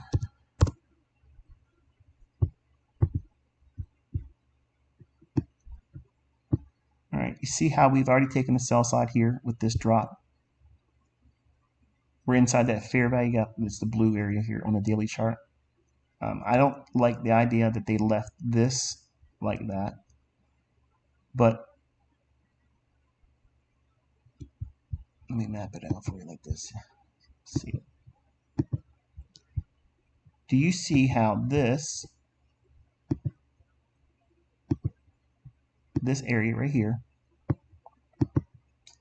all this sell side imbalance, buy side inefficiency, or SIBI, on this one candle is being framed with this candlestick's high, that candlestick's low. And if you extend it over across all these candles here, where is the inefficiency at where it matches both sides, the downside and the upside? Where do you see it at? You see it here, right? See that right there on this candle? So in other words, this part of this down close candle and this part of this up close candle, it kind of matches right there. You see that? Don't pay attention to that. Look at it here. This is discount.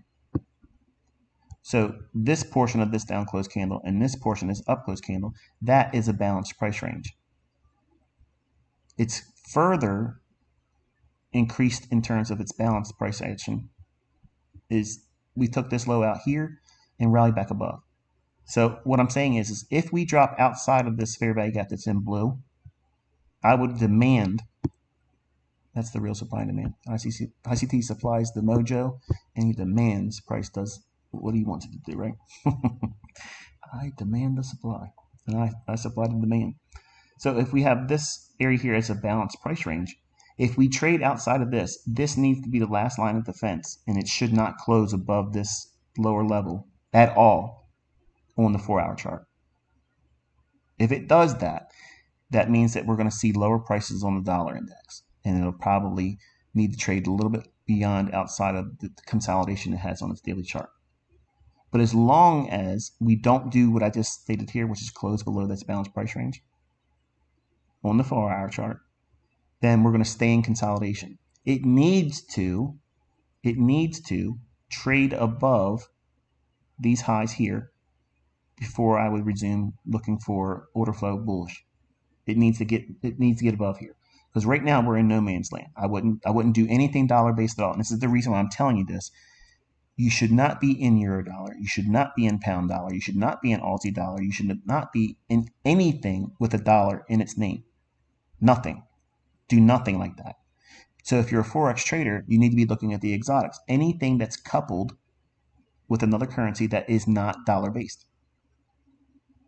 So that's your exotics. And the way you pick the currency pair that you're going to trade is you're going to look at a high yielding interest rate, a country that has a higher interest rate that is paired with a currency that has a low interest rate. And by doing that, you can be long the higher interest rate or short the smaller interest rate if it's the first of the currency name. For instance, like yen. Yen and I'm not equipped here to be able to pull it up on. I promise. After I'm done the live stream, I'll go on YouTube. Not YouTube. I'll go on Twitter and I'll tweet a screenshot of where you can see the actual interest rates for the purposes of using it for differentials. So that way, because we're expecting dollar to remain consolidated until something more accelerated in the war front occurs, because that will absolutely cause the dollar to start moving around. That's what I think's happening right now. They're holding it. They're trying to see what gives next. Where's the next shoe going to drop, right?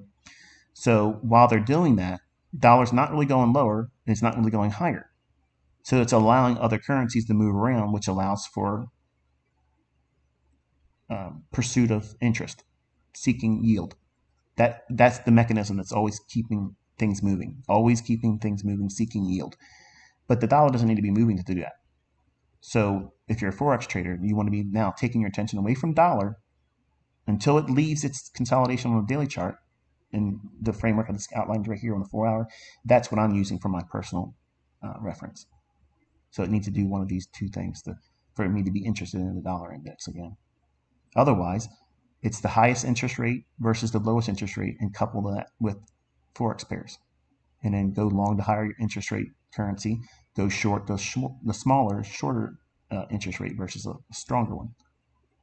And I teach that in the core content. So it's on YouTube, by the way. All right, and now we can take a look at euro dollar. Now that I told you don't touch it. Okay, and look what's going on with euro. It's in a range bound consolidation, right? Why? Because dollar is being held in consolidation. So there's not going to be a lot of discrepancy between the fluctuations between the two, because this one's heavily weighted with dollar. The dollar index has a lot of euro in it, so it's basically balanced, and it's going to be a real hard sell to get excited about trading long or short in euro because of the underlying pinnings of what I just outlined here. So that's a macro perspective, taking yourself way outside of a 1-minute chart and 15-second chart, because y'all think that's all I do. I have a macro understanding of the markets as well, but you only need to refer to them once in a while. And it takes a lot for them to change. So that's why I talk about quarterly analysis. So once I subscribe to a view for the next 2 to 4 months, I usually, unless something really pivotal occurs, I'm staying with that mindset, and I'm not trying to change my mind about it. So I'll just toss it out there for you. So there's no necessity to go down in the lower time, because I've already told you don't touch the euro. And we'll take a quick look at the pound. Same thing. Okay, in a consolidation. Now, if you start looking at currencies like, let's take a look at, let's look at pound yen, the beast. Okay, this market, you would want to look at like this consequent encroachment there, and we have relative equal highs. So you want to frame that going forward into the non-farm payroll. Which one are they going to reach for? The consequent encroachment of this wick, or the buy side imbalance? I'm sorry, the buy side liquidity up here. On a 4-hour, right there. Look at that.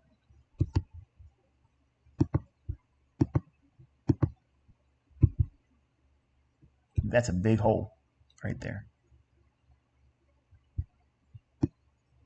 So above all this consolidation, we're inside this fair value gap there. So it could do something like this. It could trade up here and then run right down here and take out the sell side here and clean up all this smoothness. I'm not trading it. It's something for you to study. Okay. Let's go back up to a daily. Pick another currency.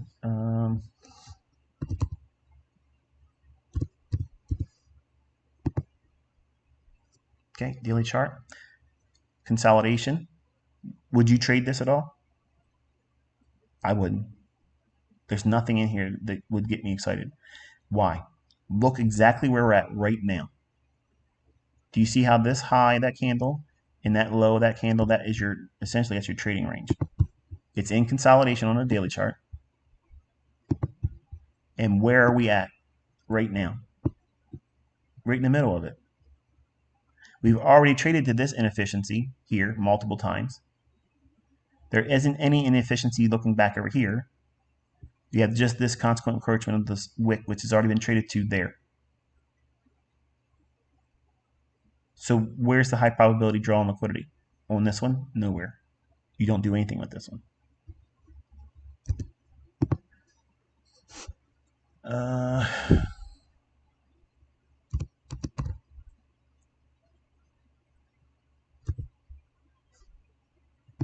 Let's get a real exotic one. All right, so we have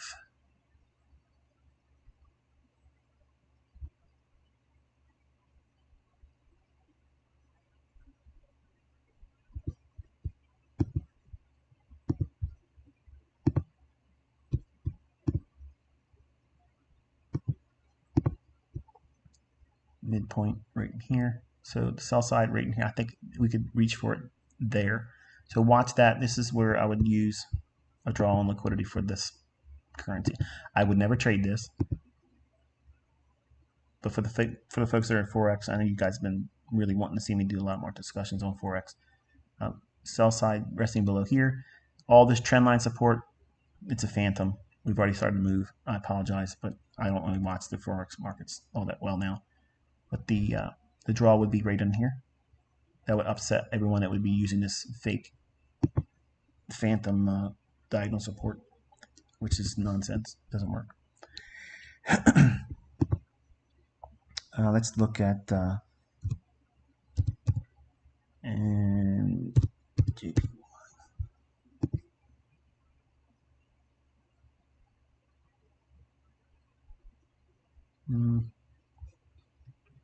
note that right there. No fair value gap with the order block. We've already cleared buy side here, so that's a nice little area to see if it wants to draw down into that on the daily chart. And basically, I don't have the interest rates in front of me, but you would be better suited to look at the higher interest rate countries and their respective currencies and find the pairs that have those pairs where the first currency, like this one here, with the Swiss franc, if that had the higher interest rate versus the Japanese yen, then you could be long on Swiss franc because of the higher interest rate differential between Swiss franc versus Japanese yen, while dollar is in consolidation. If we were looking at a currency pair that had, say for instance, the Swiss franc was a lower interest rate than the Japanese yen, which I don't think that's the case here, but I don't know for certain. I haven't been watching them for at least a year. I haven't looked at them. But if the interest rate differential for Swiss franc is lower than the Japanese yen, that would be a sell or a shorting opportunity while the dollar index is in consolidation. So the moves will occur in currencies that don't have the dollar in the name. When the dollar is moving, you do not want to be trading these crosses because the extrapolated moves are going to be in the dollar-based currencies relative to the interest rate differential. All right.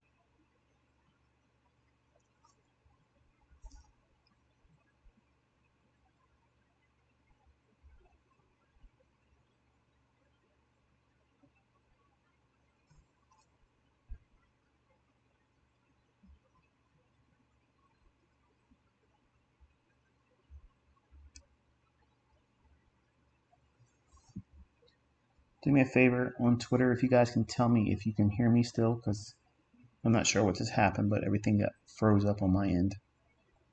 Just give me a 5x5 on Twitter if you can still hear me.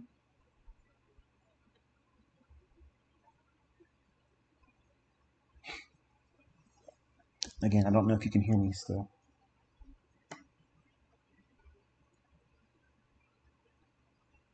Thank you, Monkey. Thank you, folks. Appreciate it. I'm not sure what just happened. It just kicked me off for a second. All right, so here we have oil. Now, I've already tweeted if the Iran issue ramps up, if we get into a hot exchange between Iran, oil will go up a lot. As long as that doesn't happen, and it just remains a skirmish between Israel and the Gaza, that's not going to cause oil to go up. If Iran starts getting more involved, or if we start doing things more openly in Iran, that's going to cause oil to go up a lot. So, barring all that, we have this inefficiency down here. We could see it revisit that one more time. I don't want to sell short. If I was if I was an oil trader, I wouldn't want to sell short in this environment. Like, it's just too volatile. At a drop of a hat, anything can happen. It's like a powder keg right now. I'm more interested to see, not because I want to see anything happen because of war, but I want to see if we do start engaging directly with Iran or vice versa, or if Iran does something more direct towards Israel and it's obvious, then you know what's going to happen. The U.S. is going to step into that, which is why there's all that military equipment over there. Like one way, shape, or form, it's going to happen. They're going to see to it. So you just got to take a look at what we're not talking about anymore. And I'm not going to go through the laundry list of what that is, but there's a lot of things that everyone's been talking about for the last 2 years, 3 years. No one's paying attention to that stuff right now because all this is the events that people are concerned themselves with. So, and it's meaningful because it's going to have an impact on all of our lives. But from the market perspective, I'm more interested in seeing, do we get that escalation in the vein of Iran being involved more directly, or becoming more active as a theater between it and Israel, because that's when we will join in. And we've have so much military over there now. The idea of anything reaching out and touching us, it's the stage is set now. All we're doing is sitting still, waiting for somebody to eventually hit us. And now we're in there, right? Where if we weren't over there at all, it's none of our business. So they're creating that stage for it to happen. And if it does happen, we'll start seeing oil go up. If we do see oil go up, I'm going to go up to a weekly chart for this. If we see oil rise on the basis of those types of things, this high back here, they're going to smoke through that. It'll rip right through that. Now, why would they want to do this? Why would tension over there be poked and prodded and caused to build up? All through this right here, okay, I had a $13 target on crude oil, and in one day we dropped down negative $40 a barrel. The oil pumps and the companies that were drawing the oil out of the ground were literally paying people to come get their oil because they just can't turn those drills and pumps off like a light switch. It doesn't work like that. So they were actually paying people to get their oil from them versus trying to sell it. And that's what caused all of this. Because the demand globally, because everybody was shut in through, the arm ticket stuff. That event caused a lack of demand for it. They've lost a lot of money here. A lot of potential sales. So while they made money here, this whole thing over there in the Middle East is a perfect stage to make up for all this lost money and new profits.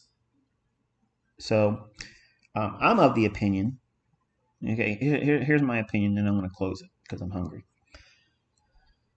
I'm of the opinion that this whole push for electric vehicles is a bunch of bullshit, because you have to have fossil burning plants to make electric cars.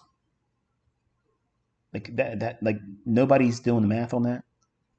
Like you have to have fossil burning manufacturing plants to make electric cars. So I think this whole idea of trying to promote electric cars and you can't have combustion engines sold in your country and pollution. So this carbon footprint that everyone's talking about, how we have to reduce it, and we can't eat meat because cows fart. That's, to me, it doesn't make enough sense to warrant this level of change. I think it's a distraction. All these things are distractions for our real interest in being in the Middle East, which is to take ownership, even if it's by force, the oil that's there. And we have lots of oil in our country. We have lots of oil in Alaska. That's why Russia wants it back. But we're protecting and saving that for us. But we want to go there and get our hands on everybody else's oil, which is really what was going on when I was a teenager and we were worried about being drafted back then. We have a real problem here. And I think that this is a distraction from them making it seem like, we couldn't possibly be over there to try to get anybody's oil because we're trying to go into electric vehicles. We're trying to do the green ticket deal where everything is, go green. Go green, go green. And nobody sees it coming like that if we're doing it like this. No one can say, oh, we're over there for oil because we've been promoting electric vehicles. We've been promoting the Green Deal, windmills and clean energy. And you can't have hamburgers and steaks because cows fart too much. In one volcanic eruption, which happens a couple times a year all around the world, one volcanic eruption puts out more CO2 than any of us can produce in decades. So the science isn't behind all this stuff. It's really asinine to see the level of ignorance that people have because they're not taught anything anymore. They're not really taught history. They're not taught real science, and they've spent more time in the last 30 years dividing us. And I think that the oil market is in store for a lot of manipulation. But if it goes hot in Iran, that's going to cause oil prices to go through the roof, and we could see levels that are unfathomable. I mean, I hear people talking about, oh, it could go $300 a barrel. I'm not going there, but I do think that we can go above 150 because that's where that's where we saw it last, right? So levels are always meant to be broken, and everything's getting expensive right now. Everything is. Look at your grocery bill, right? Why wouldn't oil be? Just because they're saying we got to stop making combustion engines. You're still going to have airplanes. These people that don't want you having cars, they're still going to have their private jets. They're still going to have their cars that run on combustion engines.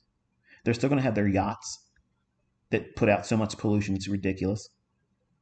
But we're to believe that everything's going to go green. You can't drive a tractor trailer that's electric.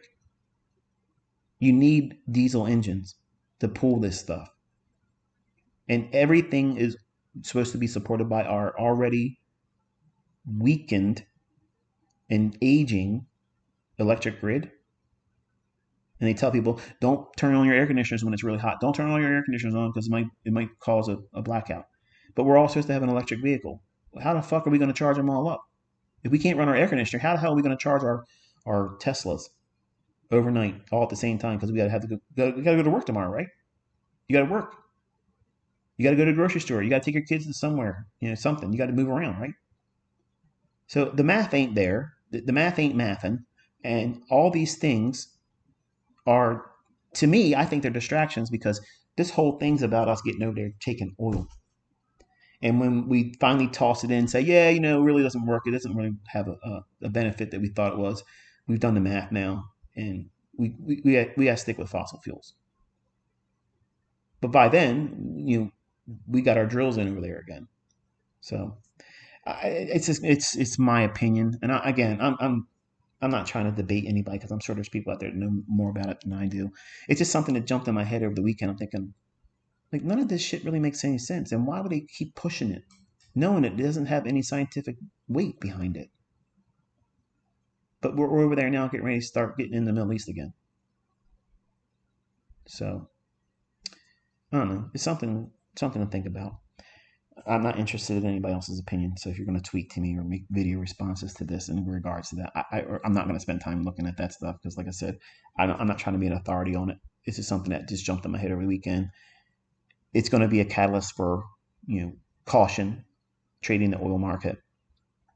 But if things do get hot for Iran and they get more involved as a direct theater with Israel or with us, like for instance, we have a lot of battleships and artillery over there.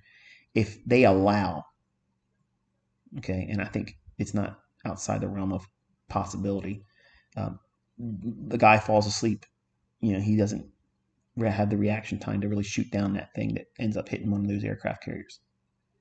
Man, it's on then. Like it's on like Donkey Kong. And then that's it. We have the invitation to the party and the dance, just like Pearl Harbor. So it's unfortunate. But I don't know why else would we be over there in inviting that type of thing while still, take a step back. Who really benefits from this? What are they hiding? What are they masking so you don't really see what they're doing? And they keep pushing this green stuff all the time. Electric cars, electric this, electric that. And we have a grid in our country that is, we only have 3 grids, and they're very weak. And it doesn't take much for them to, have rolling blackouts and such. So if everything goes to electric, and we've not done anything to increase the efficacy of our grid in the United States, there's no way that we can have everybody on or even 50% more of our population to be on an electric vehicle, charging them all the time. Because as soon as summer comes and the demand for electric goes up, because everybody has to be cooled, it's not healthy for elderly people to be in high heat and such. And I don't do very well in heat. So, it's just something to think about. And again, I'm not trying to sell the idea that you should have that same opinion, because I'm probably wrong. But at any rate, this right here, they're going to try to get all that back with interest, because, I'm sure they wanted to have that profit and they had to give it away. And greed is what makes them move, right? So anyway, I had fun today sharing things with you. I had fun talking about the markets and outlining what I did this morning. And the lecture on market maker models will be posted tomorrow evening, which is Halloween 2023 at 9 p.m. Eastern time in the United States. So I'll send the link on Twitter when it posts, so that way you guys can go take a look at it at your convenience. And until I talk to you again on Twitter, there won't be another video like this. There won't be any more like teachings after tomorrow's video. So all the videos that you have on this library, they will remain. I'm not taking any of it down, and I'm not taking my Twitter down after November 11th. But this is the ending, the closing chapters of Michael as Inner Circle Trader. I just want to go back to my boring life of being who I am as Michael. And ICT will only exist in the capacity that you see on this YouTube channel and the tweets that were put out there. Nothing's been deleted. Nothing will be deleted. And I wish you all very, very, very much success using the information. And I'm looking forward to seeing how the next person climbs up in our community, in our industry, and how everyone uses the information that they make available. I never wanted to be a celebrity. I'm writing books that will be released once YouTube confirms and sends me the little plaque for 1 million. That means that they verified that they're not purchased subscribers. It's a legitimate 1 million subscriber base with real accounts. And I had to wait for that for the 100,000. We're real close. We got up there real quick with 903,000 followers already on this YouTube channel, which I am absolutely intimidated by that number. I've had a lot of requests for people to meet with me, to do teaching circuits, to go on tour, interviews, like formal interviews. I'm not interested in any of that stuff. I've done what I said I wanted to do. I've shared what I wanted to share. I want to go and just trade next year and try to, do something that as a young man I wanted to do anyway. But I think it's time for me to do it. And I want to focus on that and go back into just observing everyone else. It's not about me, and I don't want it to be about me. I want to be able to watch all of you as my students, be able to climb up and make something of yourselves with all this stuff and see what you do with it. And I'm really interested to see who the next person is, because I can milk this and keep pushing it and pushing it and pushing it and make it even bigger. But that's never been my real interest. And I think that'll communicate also that it's never been about me. I don't want to be looked at like I am. I've had fun on Twitter, but I don't want to be that hero. I don't want to be that celebrity status person. I enjoy being boring me, and I want to be back to that. So if I've been an impact in your life that's helped you grow as a trader and found profitability, that's such a blessing.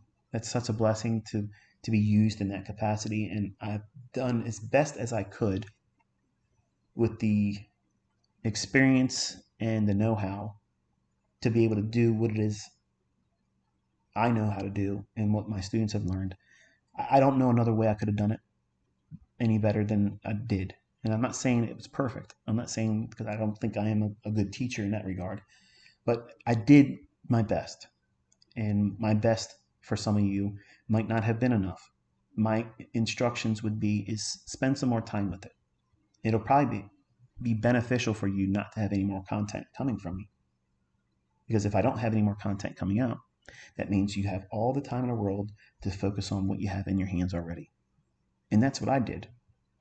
I stopped buying books and stopped buying courses as a young man. That's when I really understood, because I wasn't chasing a new shiny object. And that's a real thing, not just in trading, it's in everything. So I've enjoyed being a mentor. I've enjoyed being, part of this very large and eccentric community that we have as traders. But I don't want to be more than I already am. And I want you to hear me and understand this. I am writing those books. I am putting them out there. I am not begging you to buy them. I don't need you to buy them for me to pay my bills and live. I'm not producing any more YouTube videos. So there's no necessity for me to chase ad revenue. I don't need that either. What I'm doing that for is because I want people to see that these are my creations. These are things that I codified, and I want them taught correctly with the rules, the parameters around them, so that way you can see it, understand it from the author's perspective, not a personal interpretation, which is incomplete and it's not accurate. So I don't know what else to say other than it's been a wonderful experience.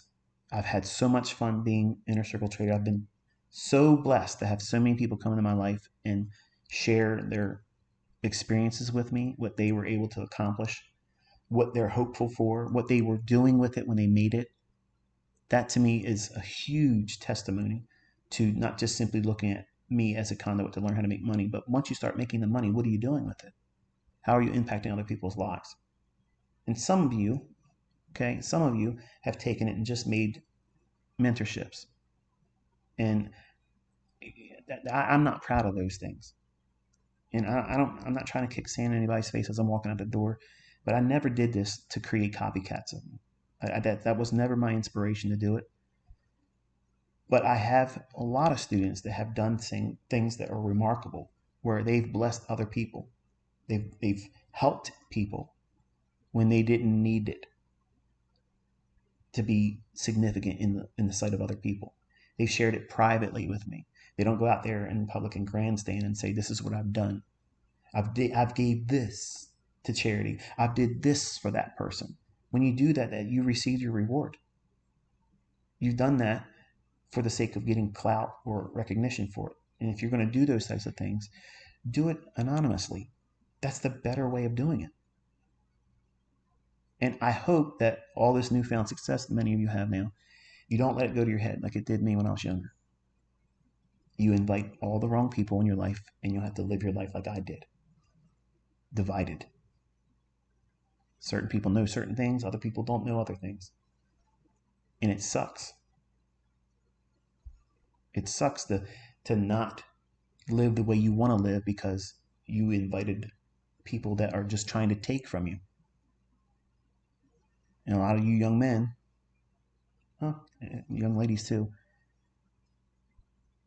if you take yourself onto social media and you broadcast it, you're affluent now and you're making lots of money, there's always out there someone that's going to try to latch onto you for opportunity's sake, to try to take something from you that's undeserved.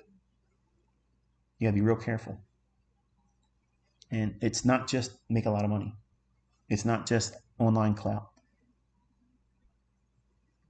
A lot of you wouldn't like to have the level of recognition where people come to your house knocking on your door just to meet you and leaving letters on your door and packages. You don't know what's inside these things.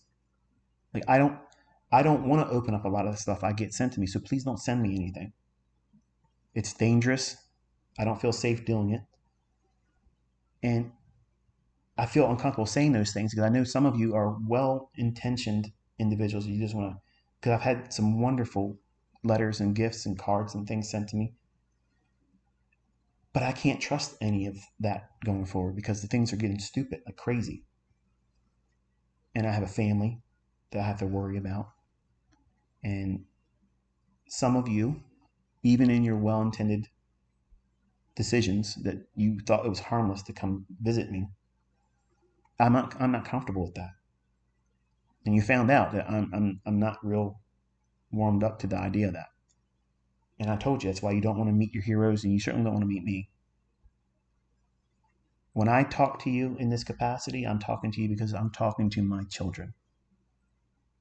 And you're hearing me talk to you sincerely because I sincerely mean what I'm saying to my kids. So that developed a rapport between us. And over time, as I learned more about some of you individually, and some of my personal students would make themselves more known to me, sometimes I would talk to them and I would tell them, I'm going to be talking to you today when I'm talking about that. And you know who you are. But right now, I'm talking to you as my student base. I want my personal life to be exactly the way it was.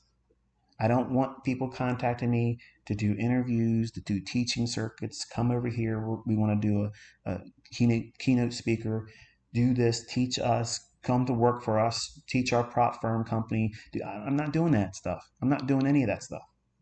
I'm not interested in it. I don't need any of that money. I don't need any of the notoriety.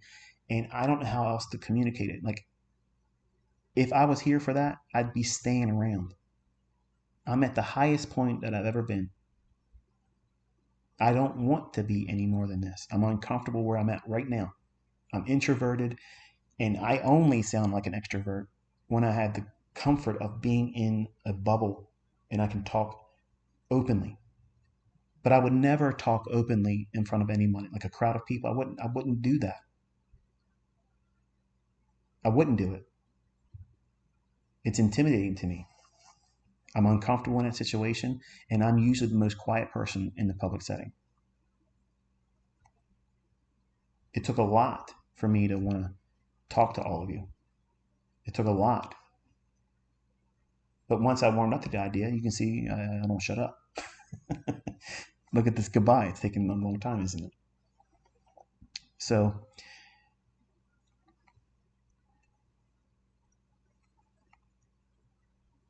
I want you to understand that I have done everything that I could do to make it reachable, something you could get if you put the effort in.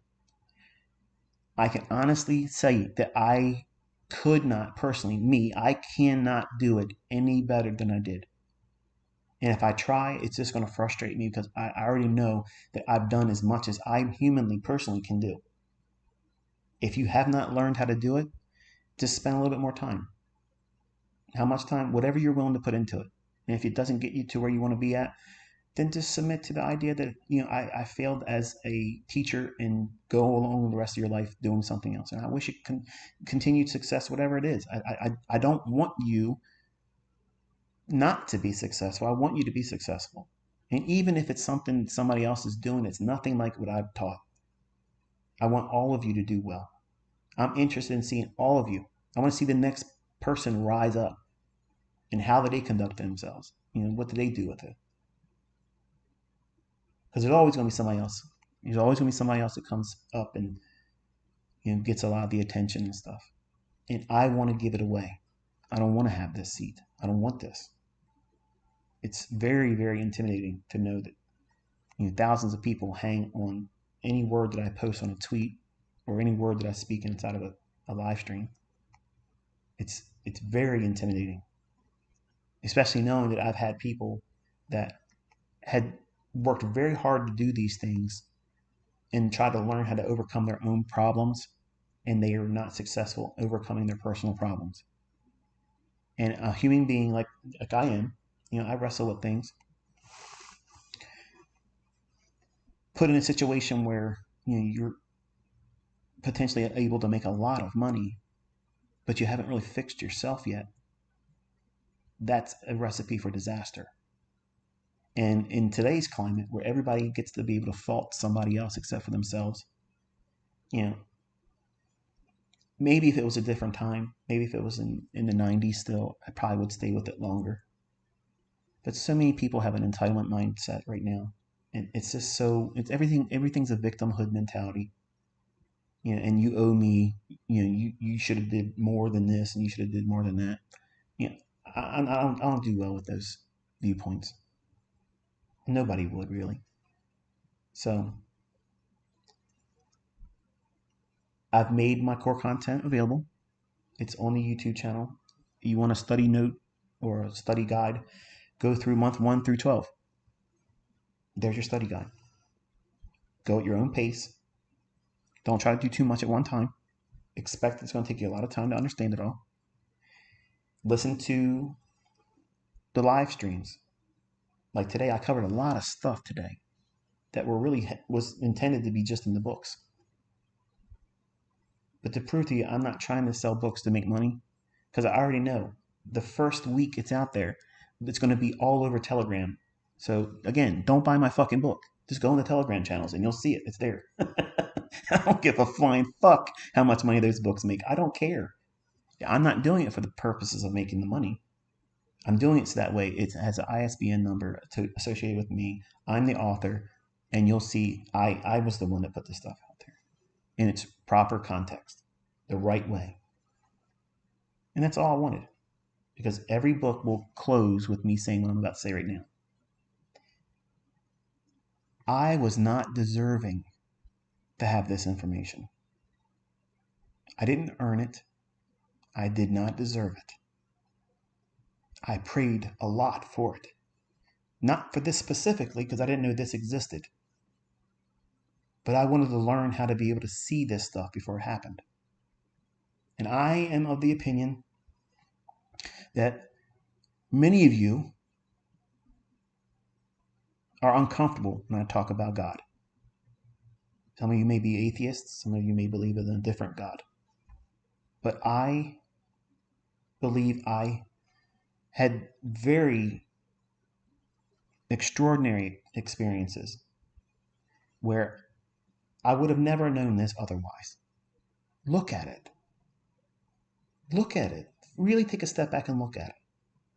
When you hear these people say that this is rebranded retail stuff, there's nothing like this anywhere else.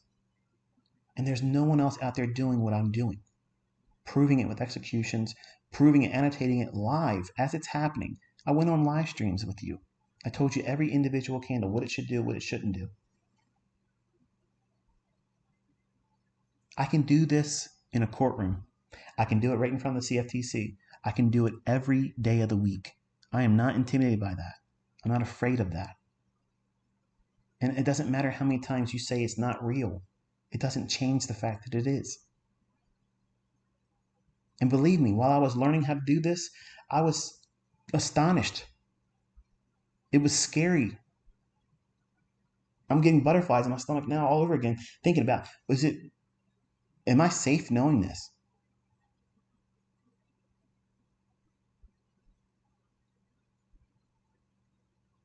And it took a long time for me to build the courage up when I was on baby pips, because they have no idea how many times I sat and thought, do I really want to start talking about this up here publicly? Do I really want to do this?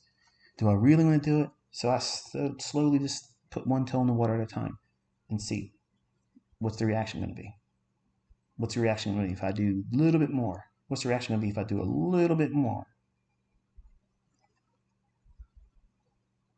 And where I'm at right now, I don't want to go any further.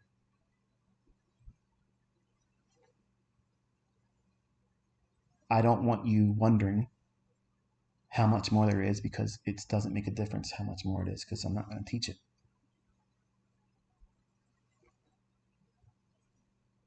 You have more than enough.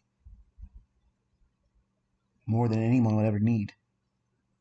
And any more was just going to just compound the level of confusion. decision on where you're going to settle in on your own. This is the thing you're going to trade with. This is the thing you're going to study price action and work around building your own model. And that's what I give you. I give you a way of reading price action. I didn't promise you here's a one-trick pony and it's going to make it easy for you to make money for the rest of your life. That didn't happen. I never promised that. I promised and guaranteed that I would teach you how I read price action. And if you learn this, you will read price action better than anybody else on this planet. Fill in the blank. And I see some of my students and what they're able to do in markets that I don't even trade. And I am so proud. I'm so proud. That's not arrogance. I am very proud that you stuck with it. And for the folks that haven't got there yet, trust me, every one of those individuals, every single one of them had moments where they wanted to give up. I did too. Think about it. I was hearing voices telling me, look here, and I would see it. And then I would doubt it immediately. And then I watched it happen. Sounds crazy, right? Sounds nuts, right? But what happens when that voice is right all the time? You take notice, don't you? And then it became, wow, this is what I'm supposed to be paying attention to. Let me look at this. Let me look at that. Let me look at this. And you feel like someone's in the room with you. Not scary, not intimidating, but comforting. Like you're not alone. And when I wanted to throw in the towel and quit and never want to do anything with this stuff ever again, a level of comfort that I'd never known before, that's what was there. You might want to say, could have been an angel, could have been the Lord himself, could have been, I'm sure some of you probably think it's lunacy, madness. And that's fine. I've been trolled with it already. I've already shared testimonies, and it's made its way on YouTube, and people are making ad revenue off of it. I'm not going to do anything about it, because if I did, it means I'm ashamed of it, and I'm not. I'm not deserving of those experiences. I'm a sinner. I sin every day. You hear how I talk when I lose control? Every one of you are like that. Even the ones that are pious and pretend that you're better than me and you want to send me emails or text messages. You shouldn't do this, you shouldn't do that. Clean your own closet. I'm human.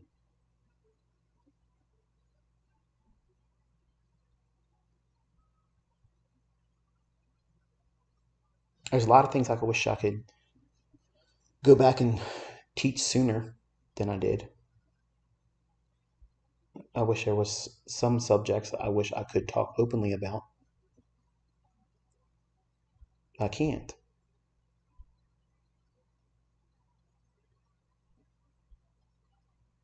And you're just going to have to accept the fact that that's just good enough, because I'm not going to teach any more than I am.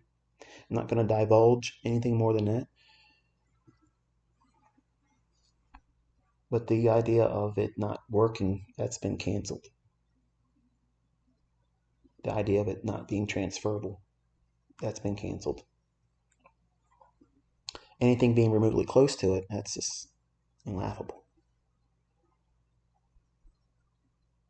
So in a lot of ways, it sounds like when I say these are my concepts, they're my concepts because I was given them to codify them, not from any one person, not anyone that we know in our day-to-day lives or in this industry. No one taught them to me. But when I say and I claim authorship of it, they're mine because I was the instrument sharing them with all of you. I am aware that they were gifted to me.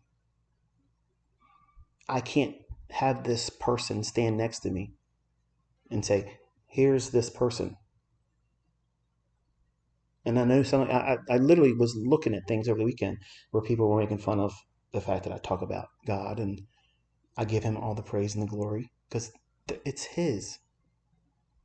He's in control of everything. Everything.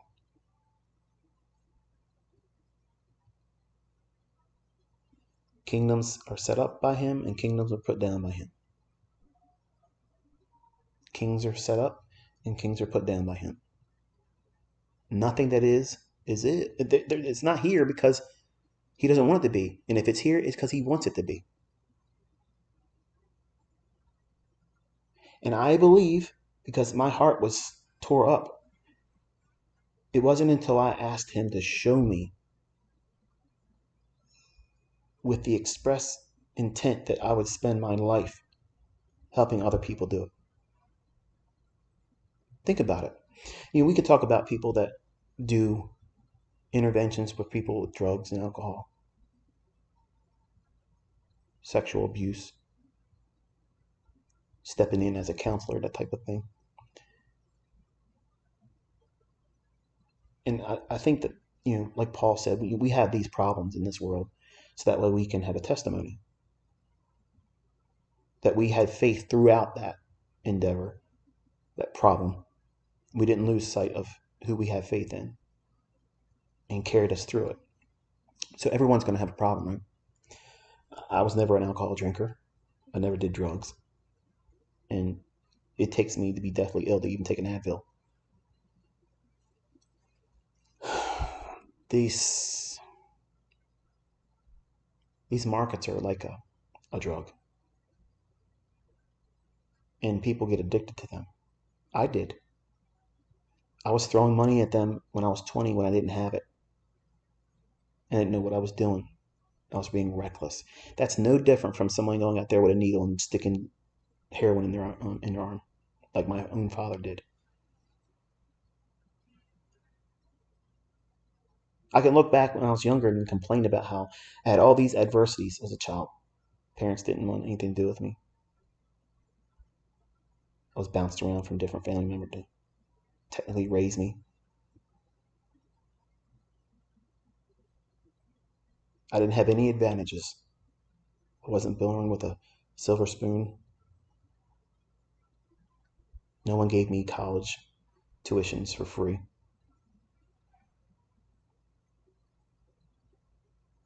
Everything I got, I had to work for it. And I had to defer a lot of wants.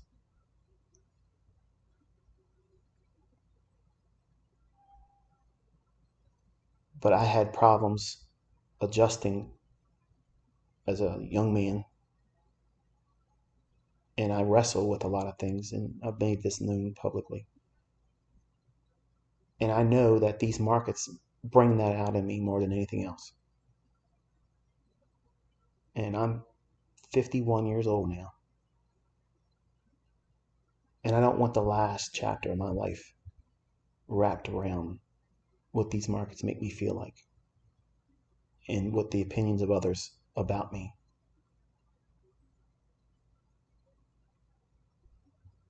make me feel like. I'm always going to have people that don't like me. That's fine. That's not my issue. I've toyed with them online. The ones that hurt are the ones that they tell me they tried really, really hard and they couldn't make it work. And I can't do anything more than I've already done. That hurts. Because I feel like I'm insignificant. When my whole life has been trying not to be insignificant. I wanted to be significant because I wasn't raised in a family setting where I felt significant. So I was motivated all the time. I was always go, go, go, go. Don't stop. Don't sit still. Don't rest. Look at my work ethic. Look at it. There's nobody out there performing more than I am. And that came on the heels of my own grandmother calling me lazy when she had no idea what I had already done in the first part of that day. I'd done more than an adult with 2 jobs when I came up to do something what I thought was spend the weekend. She wanted me to come up and do yard work and move gravel. 1,500 pounds of gravel by myself at 11 years old. And then when I couldn't do it, to tell me I was lazy That put a fire under my ass. Nobody's going to tell me I'm lazy ever again.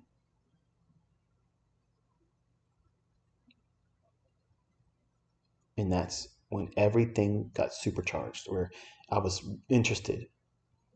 I stayed after school in my math class teacher. And as long as he stayed there, I stayed there, and I was teaching myself how to do coding. Any questions I didn't have answers to, he was quick to answer it.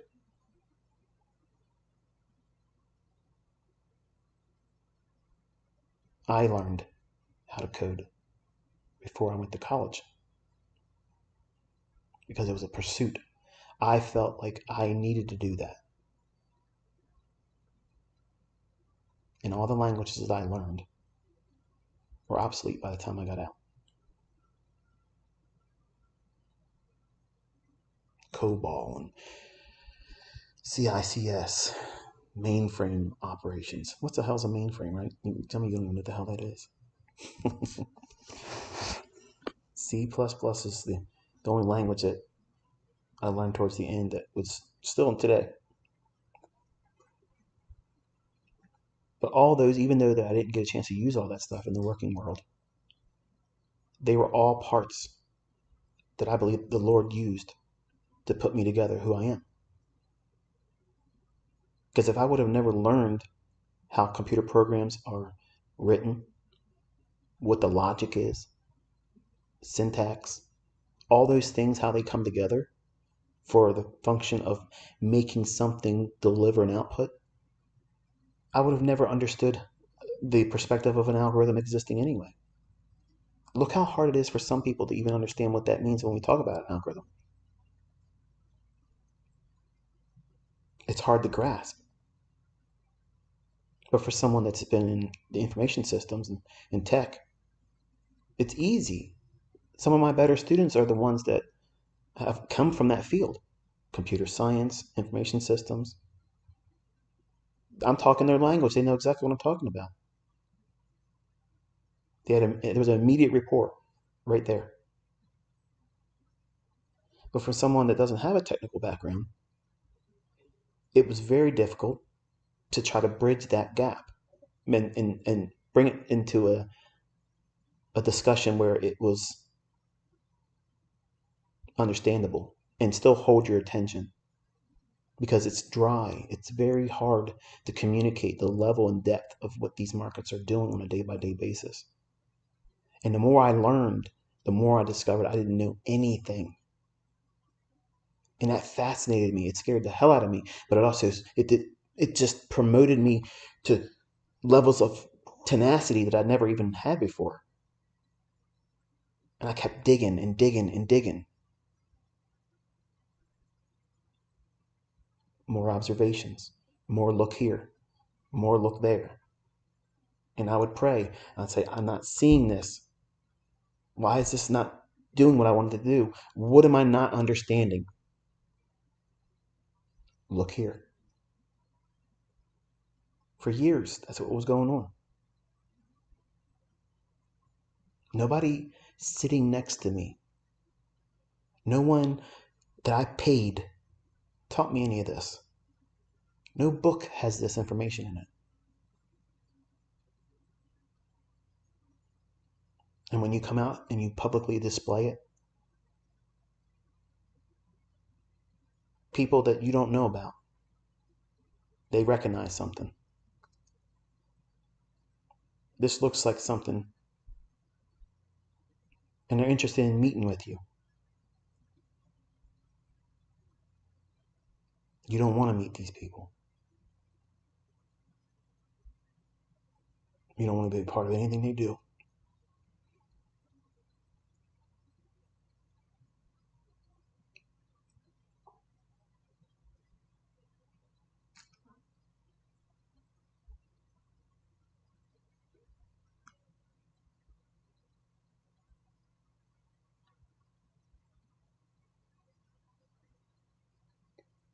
I believe that you're going to see a wonderful collection of students of mine that are going to come up. And they're going to do a far better job after I've taught everything in those books. They're going to do a far better job of teaching than I have.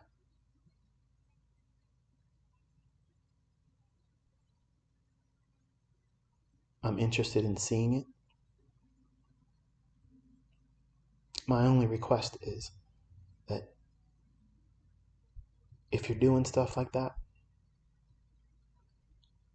give me the opportunity to give all the glory to God because it came from Him. That's the only reason why I want you to point back to me.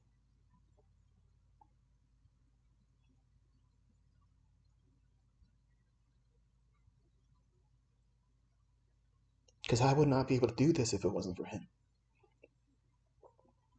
Like I watched that before I started this live stream this morning.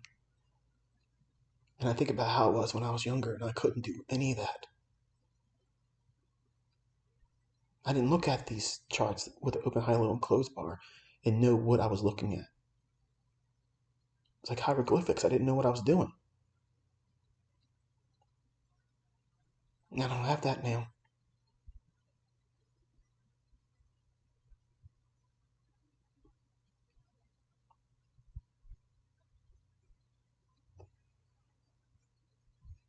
Confidence, it's not confidence.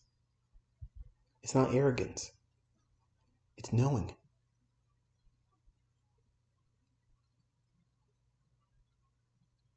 There's no words to describe it. Like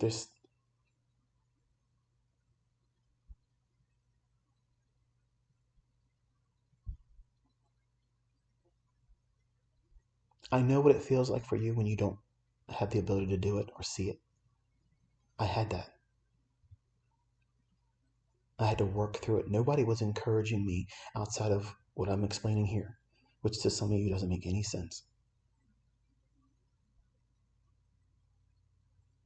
But the more time I spend talking about it and trying to explain it, the more inadequate I am in trying to reach, because the words don't come close enough.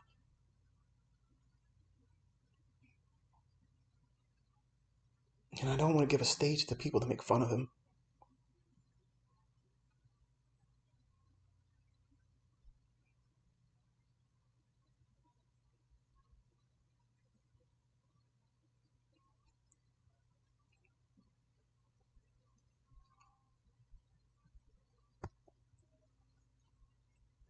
I love doing what I'm doing. I love sharing. I don't like being looked up to like that, though. So it's going to be a real adjustment after November because I've had so much fun.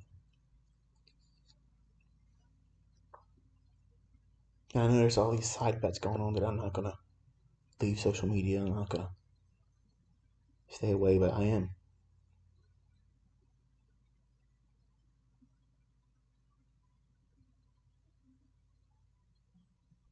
My wife needs to spend more time with me. And if she says that it's this or we're divorcing, understand that I'm not going to be here.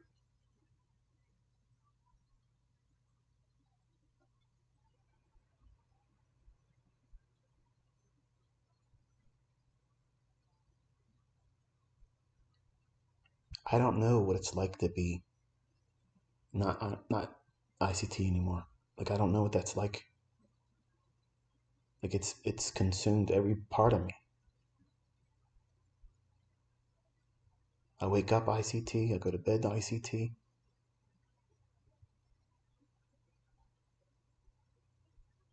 And that's not to sound like I don't have things I can be doing with my wife. I obviously have all kinds of things I could be doing and places to visit and things to do. But when your entire whole existence is about the markets, and I thought about this, like everything, not dad.